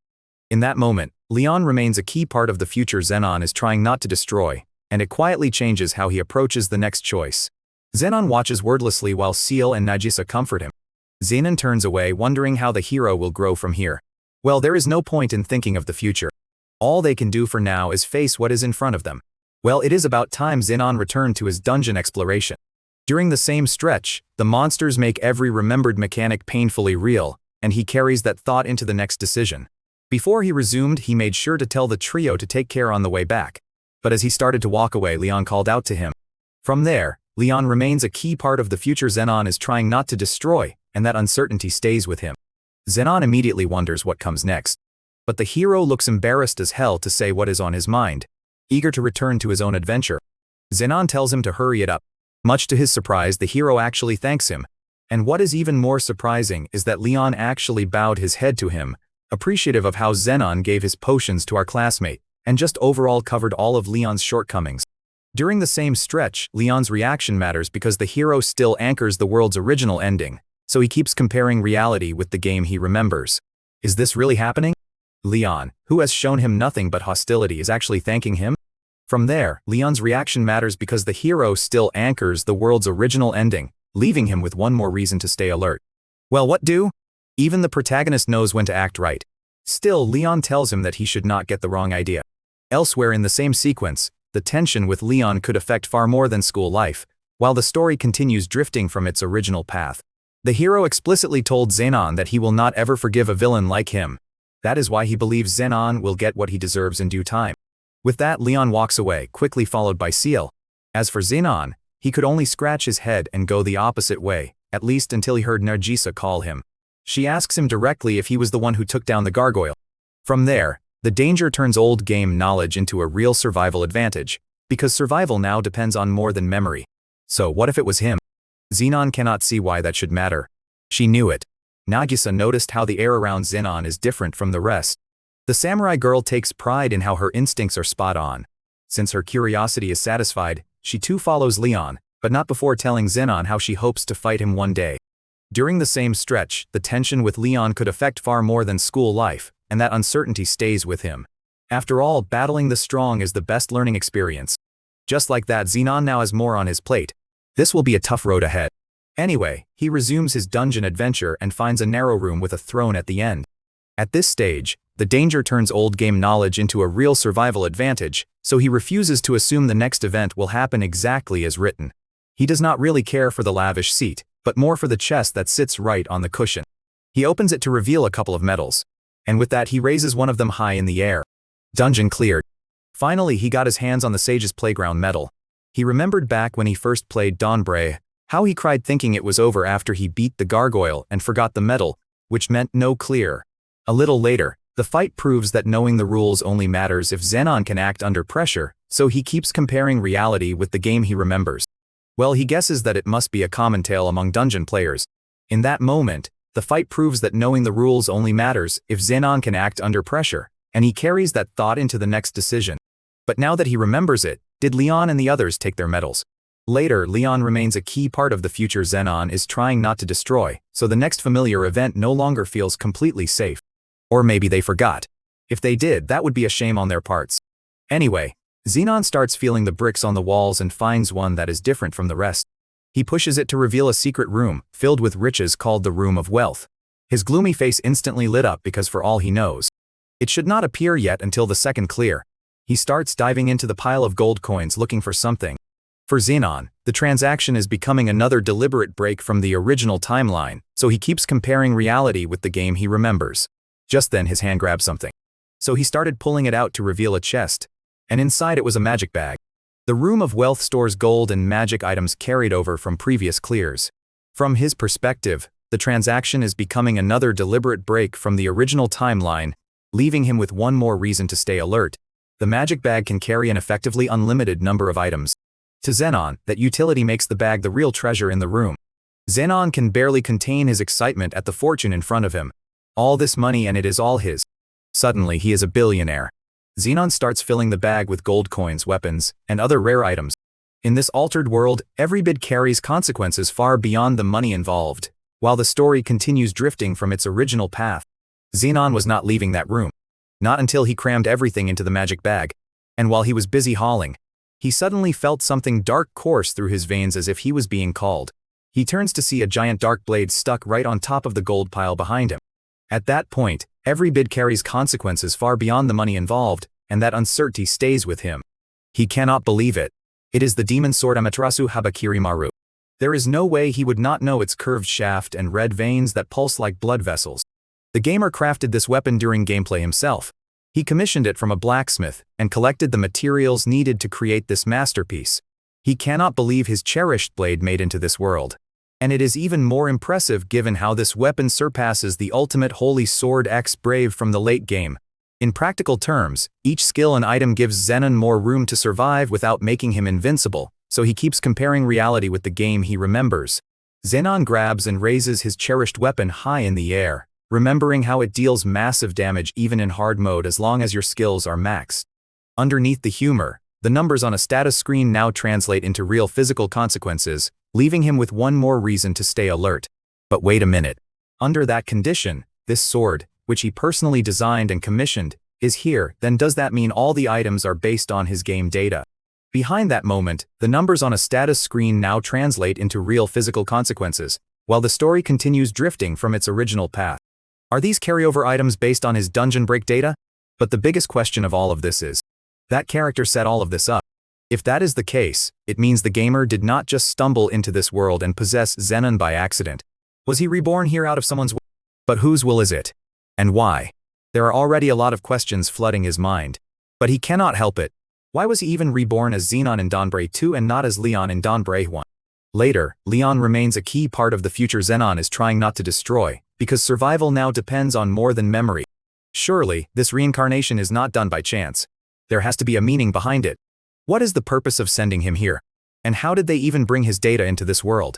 With that, the gamer exited the dungeon with a lot of questions and no answers.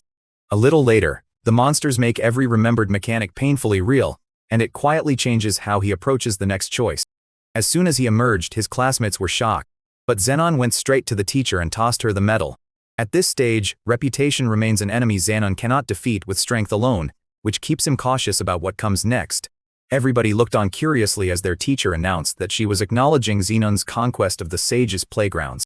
Elsewhere in the same sequence, the academy keeps testing whether people can judge Zenon by his actions instead of his name, and he carries that thought into the next decision. Zenon freezes at the unexpected message. Conquest recognized? Well, it looks like Leon and the others did not even notice it as the other students exchanged glances looking to see if they also missed that part. As events continue, Leon's reaction matters because the hero still anchors the world's original ending, while the story continues drifting from its original path. So it's not just a drill? With this, the teacher gives Zenon the go signal to explore other dungeons. In that moment, the academy keeps testing whether people can judge Zenon by his actions instead of his name, because survival now depends on more than memory. He may have survived this encounter with the gargoyle, but the teacher still reminds him to take extra care when exploring other dungeons. Elsewhere in the same sequence, school life proves that changing the future can begin with very small choices, so he refuses to assume the next event will happen exactly as written. Just like that, classes for that day ended. Zenon makes his way home. He cannot help but think that he seriously needs to start looking for allies. After all, going solo in dungeon exploration has its limits. At least he got a lot of pretty good items in the Room of Wealth. But the only downside is that he cannot equip most of them yet. He cannot use most of those if he cannot raise his skill level. As the story keeps moving, the system mechanics only matter if Zenon can use them under real pressure, and that uncertainty stays with him. For a bit, he even doubted himself for a second, thinking whether he should have gotten weaker weapons instead. But nah, that is not the way to do it. Zenon knows he needs to level up his skills since going solo on high-level dungeons can only go so far. If he got afflicted or hit with poison or a curse, he most definitely needs a healer, because without a healer for paralysis or petrification, he is as good as dead. Even he knows deep down that allies are essential. But what can he do? Our man's is practically alone.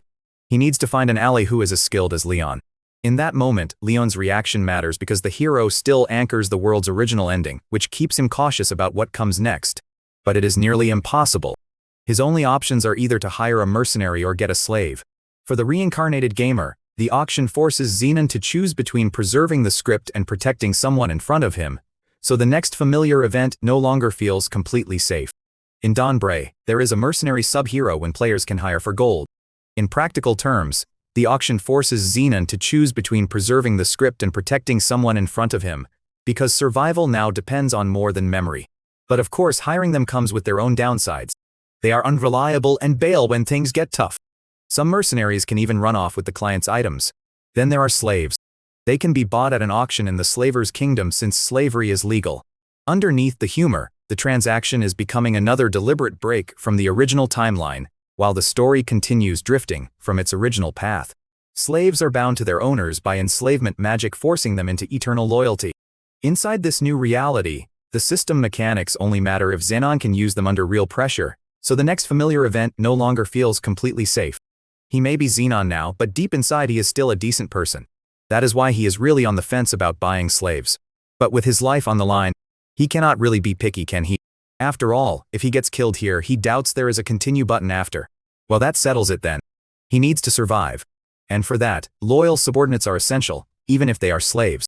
Desperate times call for desperate measures, as the saying goes. Just like that, he finds himself in front of multiple giant tents huddled together with noblemen entering the facilities. Zenon is welcomed by a stout man in a tall hat bowing his head in front of the young master of the Baskerville house. The older man even ushers Zenon to the front row, which Zenon thanks him for casually. So here's the thing. To buy and sell slaves, this means that the gamer must also join the ranks of that wretched crew. First and foremost, he needs loyal subordinates to help him confront his father. As the story keeps moving, the Baskerville pressure shows why the original Zenon could have broken, and that uncertainty stays with him. The kingpin of the underworld. With that, the booming voice of the auctioneer echoes across the hall as they welcome the esteemed gentlemen and elegant ladies in the crowd for joining them in the grand spectacle of the slave auction. Behind that moment, the transaction is becoming another deliberate break from the original timeline, which keeps him cautious about what comes next. The first set of slaves, which consisted of a child, a buff man, and a beautiful woman, were showcased in front of them. The people in the crowd were quick to shout their bidding, ranging from 100 to 800. Zenon cringed as he saw both the slaves and how this supposed nobility acted upon seeing them. This went on for a while, with many of the royals clamoring to get their hands on the slaves presented to them. So far they finished auctioning lot 5. And up next, a young boy with blonde hair and stunning blue eyes was next. His starting bid was 100. And from there the crowd erupted with their own bids. Meanwhile Zenon looks away. Truthfully speaking, he could easily snag a couple of slaves he wants, since his pockets are pretty much overflowing with the gold coins he got from the Room of Wealth. As the story keeps moving, every bid carries consequences far beyond the money involved, and he carries that thought into the next decision. Right now, he can only hope he can get his hands on an impressive slave with the right firepower to boot. Inside this new reality, every bid carries consequences far beyond the money involved, because survival now depends on more than memory. He rummages in his pocket for a curious-looking monocle and puts it over his right eye. This thing right here is called the God Eye. Originally, it is meant to check out a monster's abilities, but given the situation, he used it to assess the slave's skills and proficiency instead. God Eye reveals an opponent's skills and proficiency. That makes it extremely useful in battle. Right now, the slaves presented to them are lacking combat skills. During the same stretch, the monsters make every remembered mechanic painfully real, and that uncertainty stays with him. Though they do have charm skills. But who uses charm skills anyway? Sure, skills can be acquired over time, but the growth rate of innate skills is on a whole nother level. Based on tonight's lot, it looks like the talent he is looking for is not among the slaves here. Zenon gets up from his seat and starts to make his way to the exit. He is already deep in thought about his next move, because it looks like he needs a more creative approach for this search. Just then, the auctioneer announces they are finally showing off the last slave of the day. For Zenon, the auction forces Zenon to choose between preserving the script and protecting someone in front of him, so he refuses to assume the next event will happen exactly as written. But before the big reveal, he builds up the tension, introducing the slave as someone who hails from one of the rarest tribes. From his perspective, the auction forces Zenon to choose between preserving the script and protecting someone in front of him, so he keeps comparing reality with the game he remembers. She is also imported from the northern demi-human continent. The crowd is already excited, but that very description just made Zenon turn to look at the slave presented to them. In this altered world, the transaction is becoming another deliberate break from the original timeline, and he carries that thought into the next decision. Before them stood a dainty-looking girl, but make no mistake, she is actually a white-haired goblin, and it is none other than Urza, the white ogre. For Zenon, Urza's trust ties Zenon more deeply to a fate he has already changed, so he keeps comparing reality with the game he remembers. Just what is happening is she doing here? There is no mistaking it. That snow-white hair and skin with that golden eye and a crimson horn on her head are irrefutable proof that she comes from the demon race known as the Oni tribe. From his perspective, Urza's trust ties Zenon more deeply to a fate he has already changed, leaving him with one more reason to stay alert. But this is impossible because Urza is not even a character from Don Bray. In this altered world, Urza's presence improves his odds while making the timeline less predictable, while the story continues drifting from its original path. Zenon recalls that she appears in a game called Warlord of the Holy Seas. Underneath the humor, the memory helps him without guaranteeing the next event, so he keeps comparing reality with the game he remembers. That was developed by the same guys who made Don Bray. Anyway, the game she is from is a war simulation game set on a tropical island paradise where allies gather and aim for victory in a battle against rival nations. As events continue, the danger turns old game knowledge into a real survival advantage, so he keeps comparing reality with the game he remembers. Urza is supposed to be one of those ally characters, which begs the question, why is she here in Don Bray? At that point, Urza's presence improves his odds while making the timeline less predictable, and that uncertainty stays with him. This is crazy. It is like the two worlds collided and had a crossover. The games have gone haywire. While the nobles are busy bidding to get their hands on Urza, here's Zenon recalling information about the Oni tribe. For the reincarnated gamer, protecting Urza gives Zenon another responsibility the original story never assigned him, so the next familiar event no longer feels completely safe. The Oni tribe is exceptionally rare. They age slowly and they stay youthful forever. On top of that, they also possess incredible physical prowess. From the looks of it, Don Bray 1, 2, and even Holy See have merged here. But what if they share the same world to begin with? After all, Don Bray and the Holy See are intertwined on the world stage. Maybe the story is just set in a different world. That could be possible given how they all came from the same creator. So, if there is actually a hidden backstory that connects them, he would not be surprised. Just now, one of the nobles shouted the highest bid yet, 500. At that point, the transaction is becoming another deliberate break from the original timeline, and it quietly changes how he approaches the next choice. Zenon turns his attention back to the auction and uses God Eye to check Urza's stats. In practical terms, protecting Urza gives Zenon another responsibility the original story never assigned him, because survival now depends on more than memory. Her skills include body enhancement and mighty hammer arts, and she is a level 9. She is quite the hard hitter. Even Zenon could not believe how she already has 3 skills under her belt. And they are all combat skills too. From this alone, Zenon just knows Urza is a powerhouse. She is exactly who he is looking for. But if this world is really connected to the Holy See, then Urza should follow the script of the Holy Sea's tale, right? Underneath the humor, Urza's trust ties Zenon more deeply to a fate he has already changed, while the story continues drifting from its original path. The gamer remembers in the story that she was treated as a slave at first, and then later joined the protagonist's crew. For the reincarnated gamer, every bid carries consequences far beyond the money involved, and that uncertainty stays with him. This only means that this auction is the very catalyst that seals her fate as a slave. In practical terms, every bid carries consequences far beyond the money involved, so he keeps comparing reality with the game he remembers. If Zenon buys Urza here, then that means he practically threw a wrench in the grand tapestry of the Holy Sea's storyline. Behind that moment, Urza's trust ties Zenon more deeply to a fate he has already changed, which keeps him cautious about what comes next. Urza later became one of the Holy See protagonist's closest companions. So is it really okay for him to force his own selfish whims and change her fate? Just then Zenon notices something. He starts making his way back just as the auctioneer announces that if anyone would bid higher than the current number. Underneath the humor, the auction forces Zenon to choose between preserving the script and protecting someone in front of him, leaving him with one more reason to stay alert. That is 6.5 million. Urza stands timidly in front of everyone and starts to get teary-eyed. As the story keeps moving, Urza's presence improves his odds while making the timeline less predictable, and he carries that thought into the next decision. Her poor, pitiful face got Zenon clutching his face until he raised his hand and bid 10 million. Behind that moment, the auction forces Zenon to choose between preserving the script and protecting someone in front of him, while the story continues drifting from its original path. What the crowd could not believe it, 10 million. The sudden boost in price is insane. Zenon made his way down. He could hear the other nobles questioning him about whether he was really hell-bent on spending that much for a slave. As the story keeps moving, the transaction is becoming another deliberate break from the original timeline, and that uncertainty stays with him. Well, he knows that it is a pretty steep price tag, okay?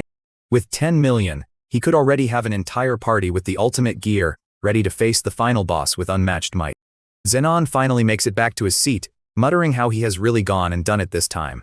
What he did might just be the reckless force that twists the fabric of the future, and perhaps it may even change the outcome of the war. In the original storyline, Urza, the White Ogre, finds salvation in the hands of the Holy See hero. Inside this new reality, Urza's presence improves his odds while making the timeline less predictable, because survival now depends on more than memory. But until then, she is shattered by the vile deeds of the noble class. Knowing she is headed for a tragic future, of course. Zenon cannot just sit back and allow that to happen, can he? Zenon decides that if the Sacred Ocean hero is truly worthy of that role, the hero should still be able to adapt to a changed script. Behind that moment, the memory helps him without guaranteeing the next event, and he carries that thought into the next decision. Besides, he cannot bring himself to fully transform into a full villain like the original Zenon. There is no way in hell. The auctioneer continues to bark, hoping someone will counter Zenon's 10 million offer for Urza. For Zenon, protecting Urza gives Zenon another responsibility the original story never assigned him, so he refuses to assume the next event will happen exactly as written.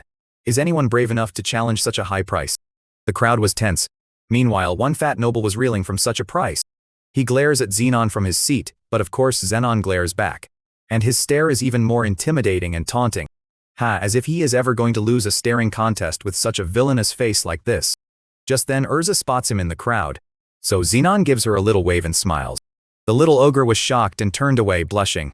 Zenon says there is no need to be scared. He is just trying to help her out. But the stout noble just could not let Urza go. He raised his hand and bid for 10.5 million.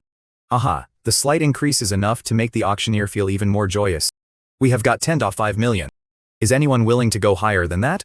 With a straight face, Zenon simply lays out his price, 12 million. The stout man clenches his fists in frustration. Meanwhile, the rest of the nobility cannot believe it. This guy really dropped 12 million for this girl. With that, the auctioneer announces that the fierce demon maiden is finally sold for 12 million gold, urging everyone to give a round of applause to the gentleman who bought her. Inside this new reality, the transaction is becoming another deliberate break from the original timeline, so the next familiar event no longer feels completely safe. Everyone cheered, and Zenon also acknowledged it simply by raising his hand. After the event, he wraps up his transaction and heads to one of the tents, where he sees Urza standing. From his perspective, protecting Urza gives Zenon another responsibility the original story never assigned him, so he keeps comparing reality with the game he remembers. Suddenly, the maiden ogre instantly launches herself into him for a hug, introducing herself happily, and is pleased to serve her master. Well, Zenon did not expect that as he remained still, a little taken aback by her character. Urza clings to one of his arms, promising that she will work tirelessly for her master, and in exchange. In this altered world, Urza's trust ties Zenon more deeply to a fate he has already changed, and he carries that thought into the next decision. She hopes he will cherish her forever. Wait, hold up. The gamer is confused, because this is her real character. In the Holy Sea game, she was practically expressionless, so much like a doll even. As the story keeps moving, the old script gives him direction but not complete safety, and it quietly changes how he approaches the next choice. But right now, the Urza in front of her is like a puppy. At that point, Urza's trust ties Zenon more deeply to a fate he has already changed, and it quietly changes how he approaches the next choice. Could this be the true Urza, the white ogre? Urza also noticed how quiet her master is, so she asks if something's up. Zenon says it is nothing, then continues to observe the Urza in front of him. For the reincarnated gamer, Urza's presence improves his odds while making the timeline less predictable, and that uncertainty stays with him. Maybe this is what Urza is really like. Before that, she became a mere plaything in the game. Looking at the rough auction clothing she was given, Zenon worries about how the situation will look to outsiders. Walking through the city with an obviously mistreated captive beside him would only draw more attention to his villainous face. As in, he is a step closer to getting reported. He turns to the man from before, Respolde, and asks if he has any available spare clothes. The latter happily asks if the young lord was looking for a change of clothes. So Zenon explains that he cannot take Urza home looking like this. In practical terms, Urza's presence improves his odds while making the timeline less predictable, so he keeps comparing reality with the game he remembers. This request made the older man giggle. Of course, he had some clothes in the back. With that, he urged Zenon to check out what they have in store for the slave in the waiting room. For Zenon, every bid carries consequences far beyond the money involved, because survival now depends on more than memory. Zenon tells Urza to follow the older man, but the overly attached Urza refuses. Zenon had to level with her and assure Urza that she has nothing to fear. Underneath the humor, protecting Urza gives Zenon another responsibility the original story never assigned him, leaving him with one more reason to stay alert. He will be right here once she is done, okay?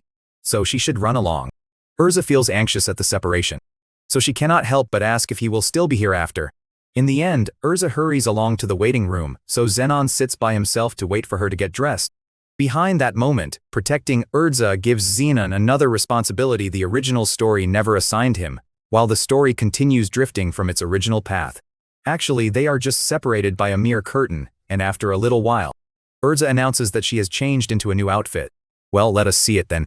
Zenon has his eyes on her just as she draws the curtains from the other side to reveal her new look.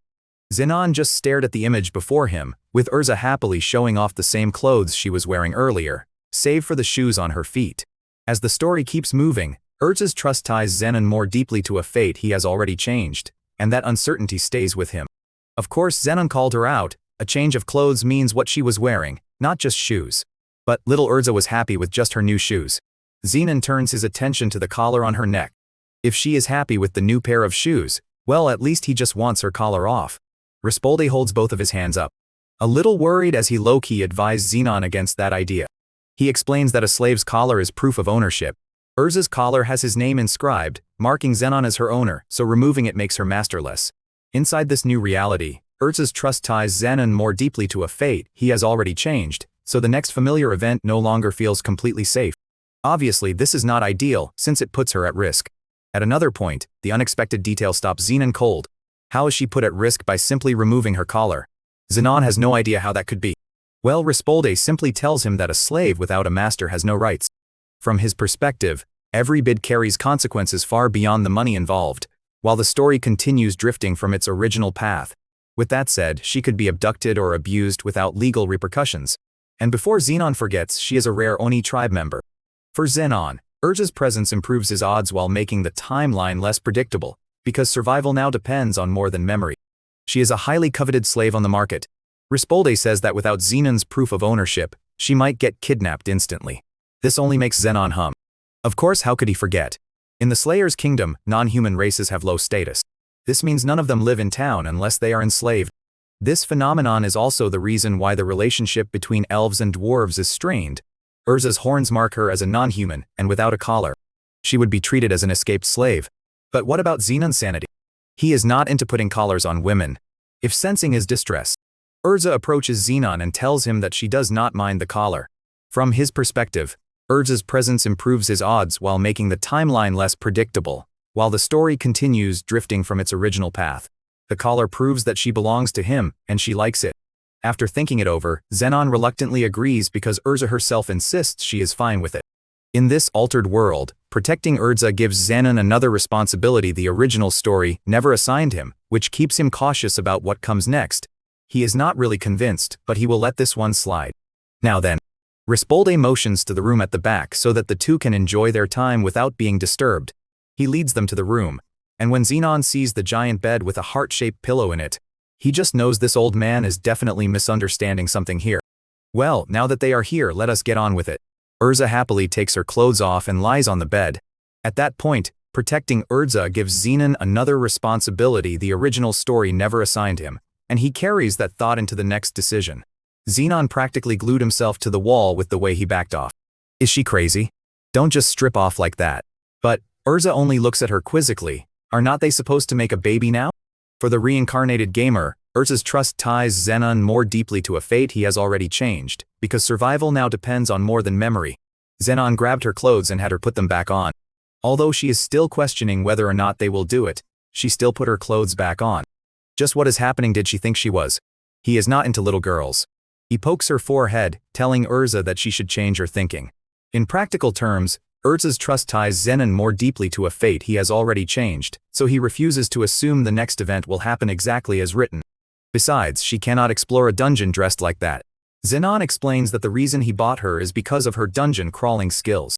In that moment, the danger turns old game knowledge into a real survival advantage, leaving him with one more reason to stay alert. And it is not because he wants her as a sex slave. In this altered world, the auction forces Zenon to choose between preserving the script and protecting someone in front of him, which keeps him cautious about what comes next. When she heard the dungeon, Urza's eyes twinkled as she started jumping for joy. Underneath the humor, Urza's presence improves his odds while making the timeline less predictable, so he keeps comparing reality with the game he remembers. She is already excited for it because Urza loves battles. Even if she is just a slave, getting into a dungeon is a dream come true for her. As events continue, the fight proves that knowing the rules only matters if Zenon can act under pressure, while the story continues drifting from its original path. The Oni tribe sure loves fighting, huh? Zenon starts to rummage through his magic bag. Meanwhile, Urza happily claims that she will kill a lot. Zenon can only nod and smile, because how can she say such scary things with a cute face like that? For the reincarnated gamer, simple courtesy becomes one of Zenon's clearest breaks from the original script, so the next familiar event no longer feels completely safe. Zenon pours the contents of his magic bag on the floor, and it is a mountain load of weapons and armor. He cannot equip these, but he decided to keep them for when a girl joins his party. He picks a few armors, a few accessories, and a weapon from the pile, urging Urza to try them on.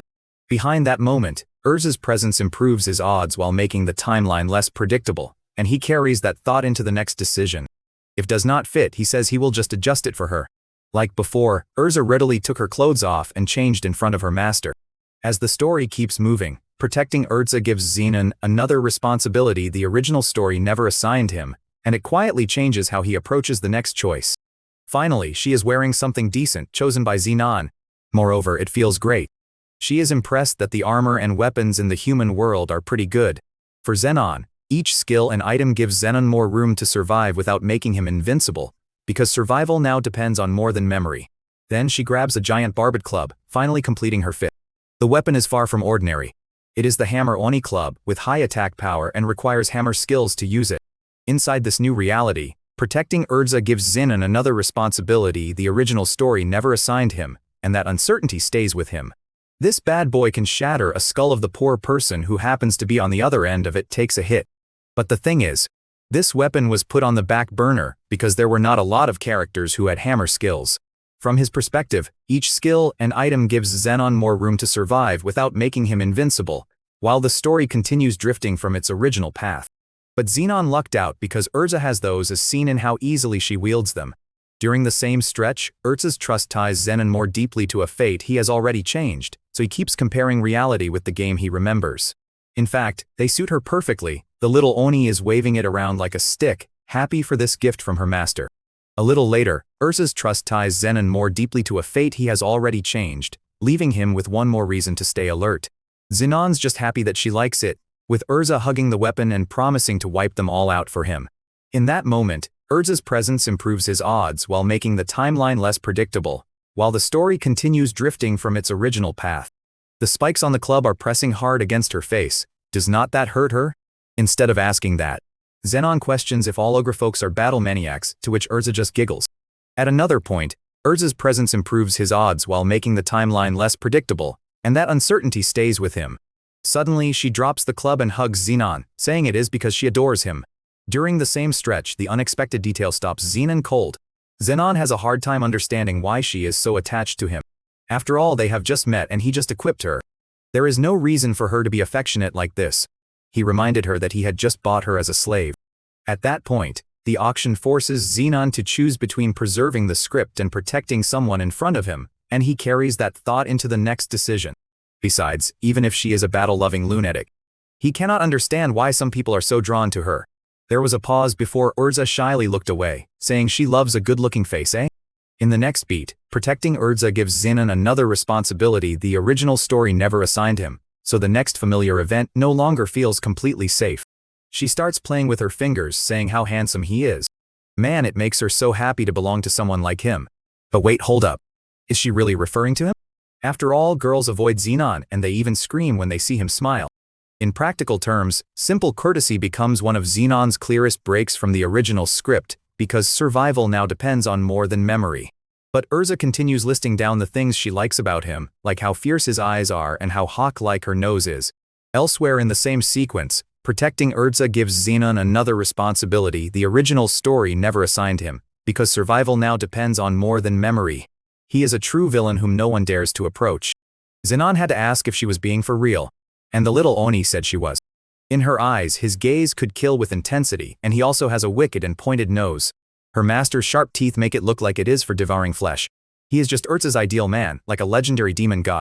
Zenon collapses on his knees. That is good to hear and all, but why does he feel like it is not a compliment? This is the first time a girl has ever praised him, and it kind of makes him cry. Underneath the humor, ordinary decency keeps separating Zenon from the villain everyone expects, while the story continues drifting from its original path. Urza could not take a hint and continued praising her master. In the next beat, Urza's trust ties Zenon more deeply to a fate he has already changed, while the story continues drifting from its original path. She was already smitten the moment she saw him at the auction. For the reincarnated gamer, the transaction is becoming another deliberate break from the original timeline, because survival now depends on more than memory. It made her believe that fate brought him to Urza. Poor Zenon is down to his last health after hearing what she has to say to him. Well, on the bright side, if a female companion likes him, that is a good thing, right? At least it is better than being disliked. He tells Urza that if she is done changing, then she should follow him, which she does so happily. At another point, Urza's trust ties Zenon more deeply to a fate he has already changed, which keeps him cautious about what comes next. Rispoldi notices that they are ready to go, and he is more than happy that the two developed a bond quickly. He even praises Zenon, saying the young master seems to be just as strong at night, just like his father. Inside this new reality, the Baskerville pressure shows why the original Zenon could have broken, so the next familiar event no longer feels completely safe. Zenon did not bother correcting what the older man had to say as he is fed up with how Rispoldi keeps on misinterpreting things on his own. Still, the older man bows his head and urges the young master to visit the auction again. In practical terms, the transaction is becoming another deliberate break from the original timeline, so he refuses to assume the next event will happen exactly as written. He promises that more slaves will be waiting for Zenon. The master and slave make their way home in the dark city streets, illuminated by the street lamps. Underneath the humor, every bid carries consequences far beyond the money involved, so he keeps comparing reality with the game he remembers. Zenon is glad that at least there are no prying eyes here. So it is a good time to have a little stroll, with Urza trailing behind him. During the same stretch, Urza's presence improves his odds while making the timeline less predictable, and he carries that thought into the next decision. It is an hour's walk to the mansion, so it is best if they hurry up. He turns to look at Urza, carrying the club as if it is nothing. In that moment, Urza's presence improves his odds while making the timeline less predictable, because survival now depends on more than memory. She even looks like a bunny in his eyes. But all of a sudden, Urza felt something. She grabs Zenon, her club ready, until Zenon finally notices it. There are men following them. Soon, the two were surrounded by unknown men, but Zenon's focus was on the ringleader. Looks like the latter has taken the time to prepare an ambush for them. That is when someone slowly makes his way to face Zenon. It was that other nobleman he fought in the bidding to get Urza. From there, protecting Urza gives Zenon another responsibility the original story never assigned him, so he refuses to assume the next event will happen exactly as written. But wait, who is he again? The older man feels the rage build up because how can Zenon forget? As expected, a man who spends 12 million does not even notice pebbles on the roadside, eh? The narration shows Zenon doing his best to remember who this guy is until he finally recognizes the older noble. He is the reason why Zenon spent more than necessary at the auction earlier. Behind that moment, every bid carries consequences far beyond the money involved, and he carries that thought into the next decision. Well, at least this stout gentleman has the courtesy to bow. Anyway, what does he want? The older noble even brought his scary friends along with him. But the older man feigns innocence. What scary friends? This is a delightful party and he would love for Zenon to join them. The older gentleman kindly asks Zenon to hand Urza over quietly, promising that the latter will walk away with only a few broken bones if he does. Elsewhere in the same sequence, protecting Urza gives Zenon another responsibility the original story never assigned him, so he keeps comparing reality with the game he remembers. Zenon finds this older noble amusing with the way he is so predictable. Obviously, he could not let Urza go and losing to Zenon might have been a blow for him. During the same stretch, Urza's trust ties Zenon more deeply to a fate he has already changed, and he carries that thought into the next decision. Just look at what he did.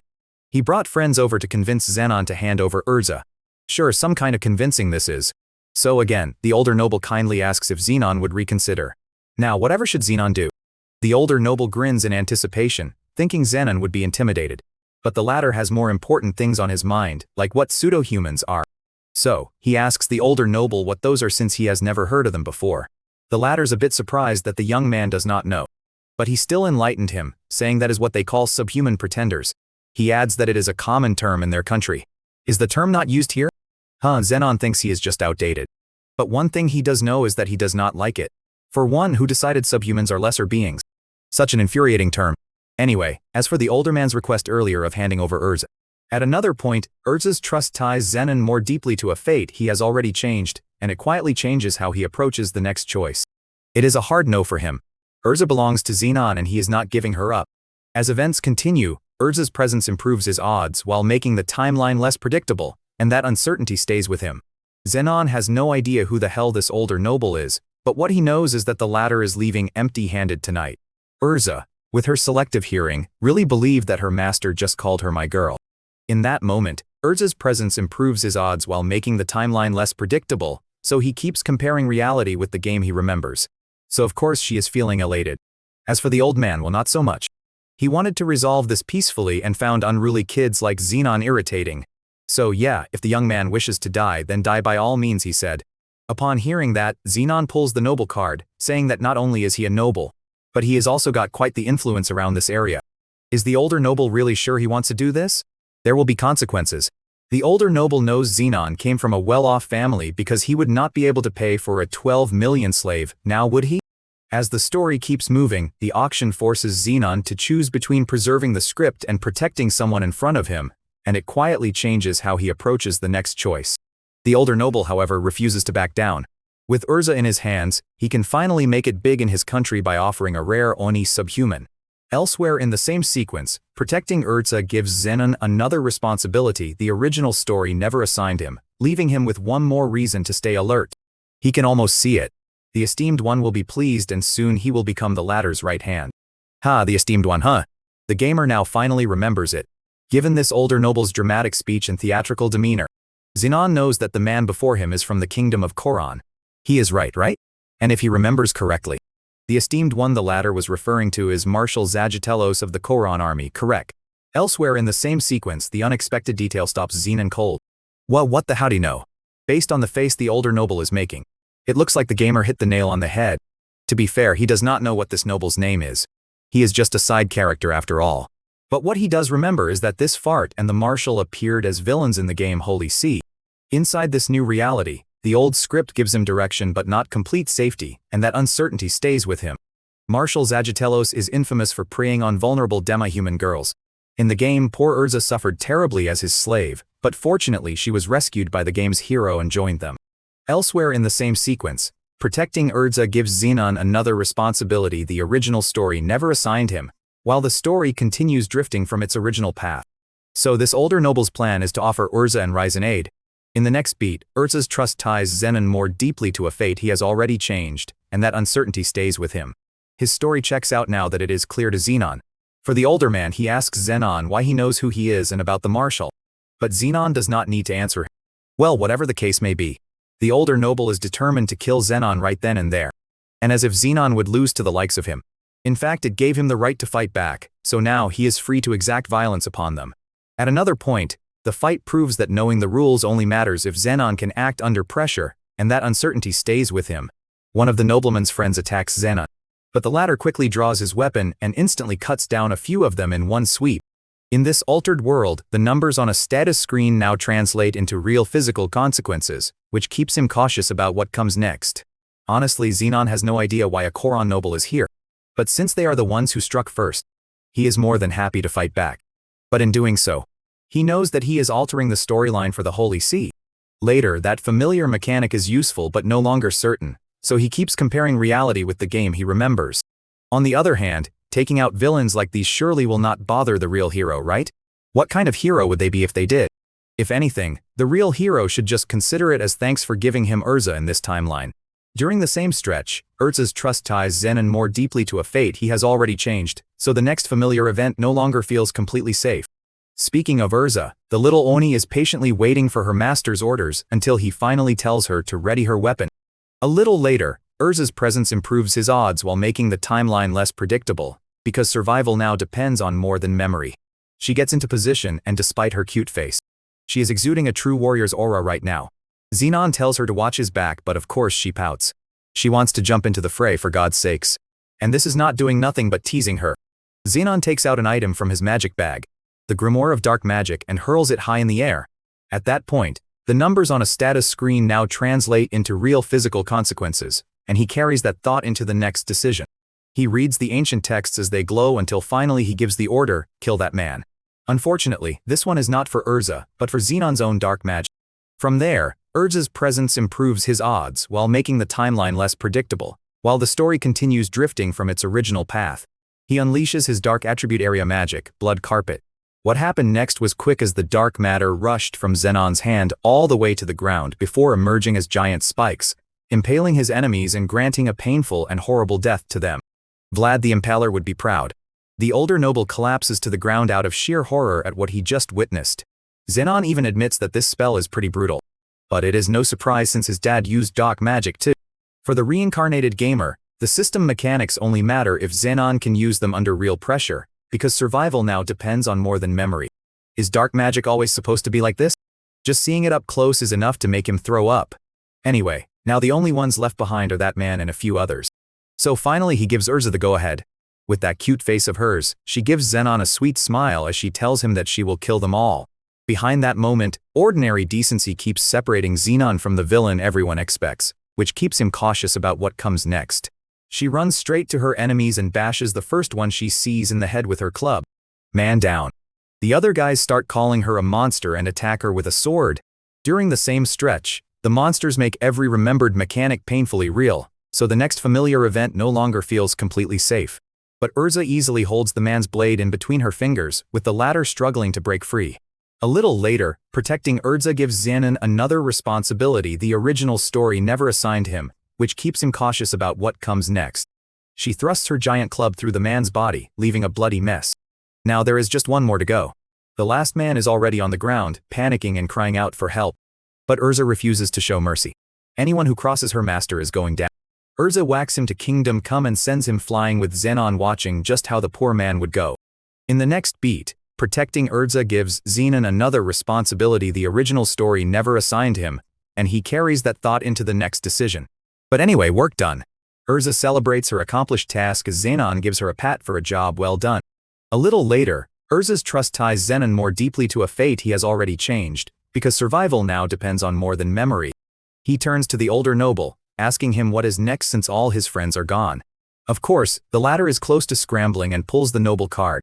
He is a Korra noble, so killing will just cause a diplomatic issue. To that, Zenon fires back that he himself is a noble. So the older noble already caused a diplomatic issue to begin with. Still, did this old fool really think he could dispose of bodies and hide them? Well, the joke is on him because Zenon can do the same. The older noble really should have backed off after losing the auction. Inside this new reality, the auction forces Zenon to choose between preserving the script and protecting someone in front of him, and that uncertainty stays with him. Zenon unleashes his dark magic again, this time in the form of a black snake as it slithers towards his enemy. In his mind, here he is casually planning to kill this noble guy. He already killed 3 of them with magic, and even after killing for the first time. In practical terms, the system mechanics only matter if Zenon can use them under real pressure, so he refuses to assume the next event will happen exactly as written. His heart feels cold. What is most surprising about all this is how he does not feel any guilt at all. Has it finally happened? Has he really become the character Zenon Baskerville, body and soul? Or has he always been this way, which is why Zenon chose him? Back to the current happening. The older man is already on his knees, begging the gamer to spare him. He will even pay him any amount that he wants. Too bad for him. The money he spent on Urza is really not an issue for Zenon. Later, Urza's trust ties Zenon more deeply to a fate he has already changed, so he refuses to assume the next event will happen exactly as written. At the mention of her name, the little Oni comes running and starts waving the club around. At another point, Urza's presence improves his odds while making the timeline less predictable, so he keeps comparing reality with the game he remembers. That causes the older noble to back away. He is on the floor again, begging her to stop. But just when she was about to lay it down on him, something cut through the older man's neck. That is weird. Urza did not see anyone. Alarm bells are blaring in Zenon's head. Hoping his little pet would get the message and fall back, Zenon makes a break for it, running around to find the assailant while Urza trails behind him. Elsewhere in the same sequence, Urza's presence improves his odds while making the timeline less predictable, and he carries that thought into the next decision. If even the battle-hardened Urza did not notice the assailant's presence, then just where the hell is he? In the next beat, protecting Urza gives Zenon another responsibility the original story never assigned him, and it quietly changes how he approaches the next choice. Zenon and Urza tread carefully until finally a voice tells the young master that he should not be so alarmed. As events continue, protecting Urza gives Zenon another responsibility the original story never assigned him, and that uncertainty stays with him. A man garbed in dark clothes from head to toe. That character is wearing a mask finally appears. Just who is this man? Zenon asks who this mysterious figure is, and regardless of the man's identity, Zenon also thanks him. The man feels honored, revealing that he is part of the Baskervilles assassination unit. That prompts Zenon to ask if his father sent the assassin. For Zenon, Grandolph remains a threat Zenon cannot solve by simply avoiding the main plot, because survival now depends on more than memory. Surprisingly, it was Respold who actually hired the assassin. The man further explains that during auctions, it is pretty common for big clients to be attacked. As a result, esteemed clients like Zenon have someone like him for protection. That makes sense. Auctions are a high-stakes form of entertainment, after all, and it is a place to flaunt one's financial power. Let us not forget that Zenon had just bought an expensive slave, and without protection, which just leaves him as a walking target. Elsewhere in the same sequence, the transaction is becoming another deliberate break from the original timeline, so he keeps comparing reality with the game he remembers. Anyway, man bows in front of Zenon, adding that the young master did not need any protection, which just shows that the family's future is secure with Zenon as the Baskerville heir. I know the man means well with all these compliments, but for Zenon, he does not really like that he is perceived as his father's successor. From his perspective, Grandolph remains a threat Zenon cannot solve by simply avoiding the main plot, while the story continues drifting from its original path. With that, he turns away from the assassin and tells Urza they should go. From there, Urza's trust ties Zenon more deeply to a fate he has already changed, so he keeps comparing reality with the game he remembers. Meanwhile, the man assures Zenon that they will handle the body, so he will not have to worry about anything, bidding the young master to take care on his way back. He also says he is excited to meet the heir of the Hound of Baskerville again. Zenon and Urza walk away and in due time reach the Baskerville Manor. At another point, Urza's trust ties Zenon more deeply to a fate he has already changed, leaving him with one more reason to stay alert. Zenon lies awake in his bed, staring up at the ceiling as he unwinds the day's events. He has only been teleported to this game for 2 weeks, and yet he has already made his first kill today. As events continue, that familiar mechanic is useful but no longer certain, leaving him with one more reason to stay alert. There is a dark voice inside his head, telling him that he should not regret it, and that it was necessary.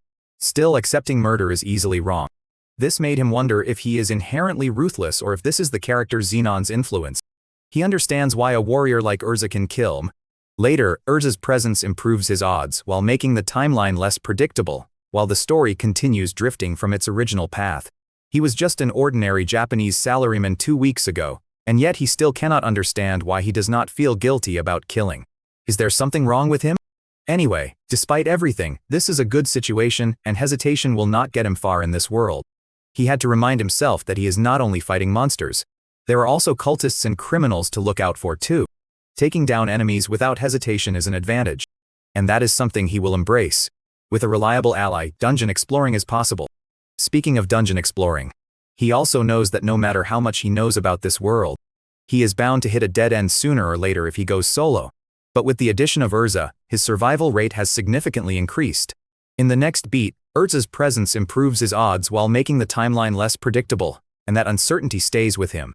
If he could wish for more, he could only hope for a magic user or healer since 2 attackers are not balanced. Underneath the humor, each skill and item gives Zenon more room to survive without making him invincible, so he keeps comparing reality with the game he remembers. Well, that problem would be for future him. He will just cross that bridge when he gets there.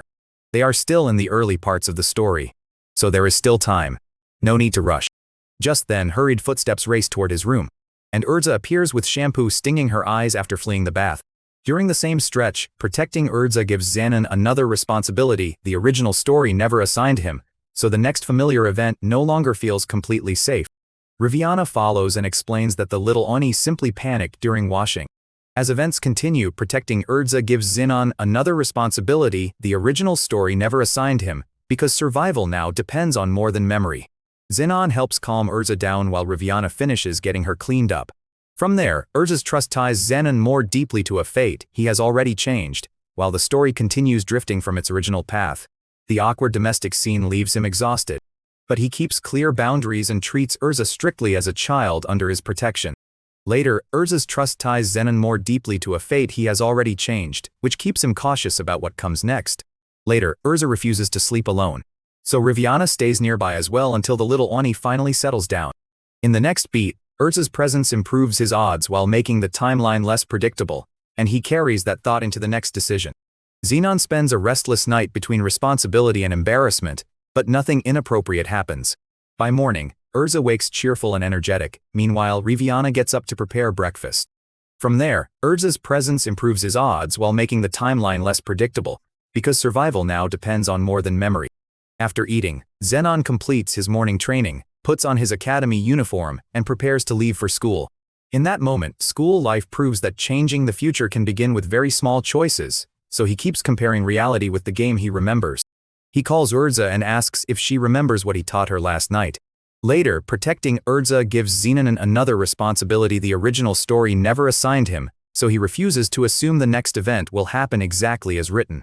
The little Oni promises she will not cause trouble. Bringing Urza to the academy is always part of his plan. In the next beat, protecting Urza gives Zenon another responsibility the original story never assigned him, so he keeps comparing reality with the game he remembers. The Royal Sword and Magic Academy has nobles and royals, so many of the students bring servants and guards. As events continue, reputation remains an enemy Zenon cannot defeat with strength alone, and he carries that thought into the next decision. Since their classes include dungeon exploration and monster hunts, he must bring Urza.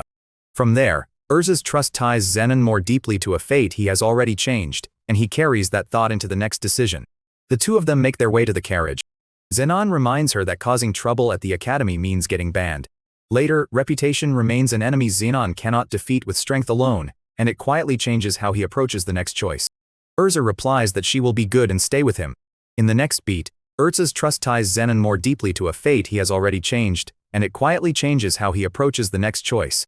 Well, if she is this determined to be good, then there will not be any problem, right? The maids bid the young master and Urza off while the latter enjoys the view as they make their way to the school. A little later, Urza's presence improves his odds while making the timeline less predictable, and that uncertainty stays with him. She looks so cute singing happily. But Zenon did find that a bit odd. What has gotten into her to make her this excited? Now, it just made him wonder if it is really okay for him to bring her along. Still in the carriage, Zenon checks whether Urza is enjoying the trip. Her cheerful answer makes it obvious that she is having a great time.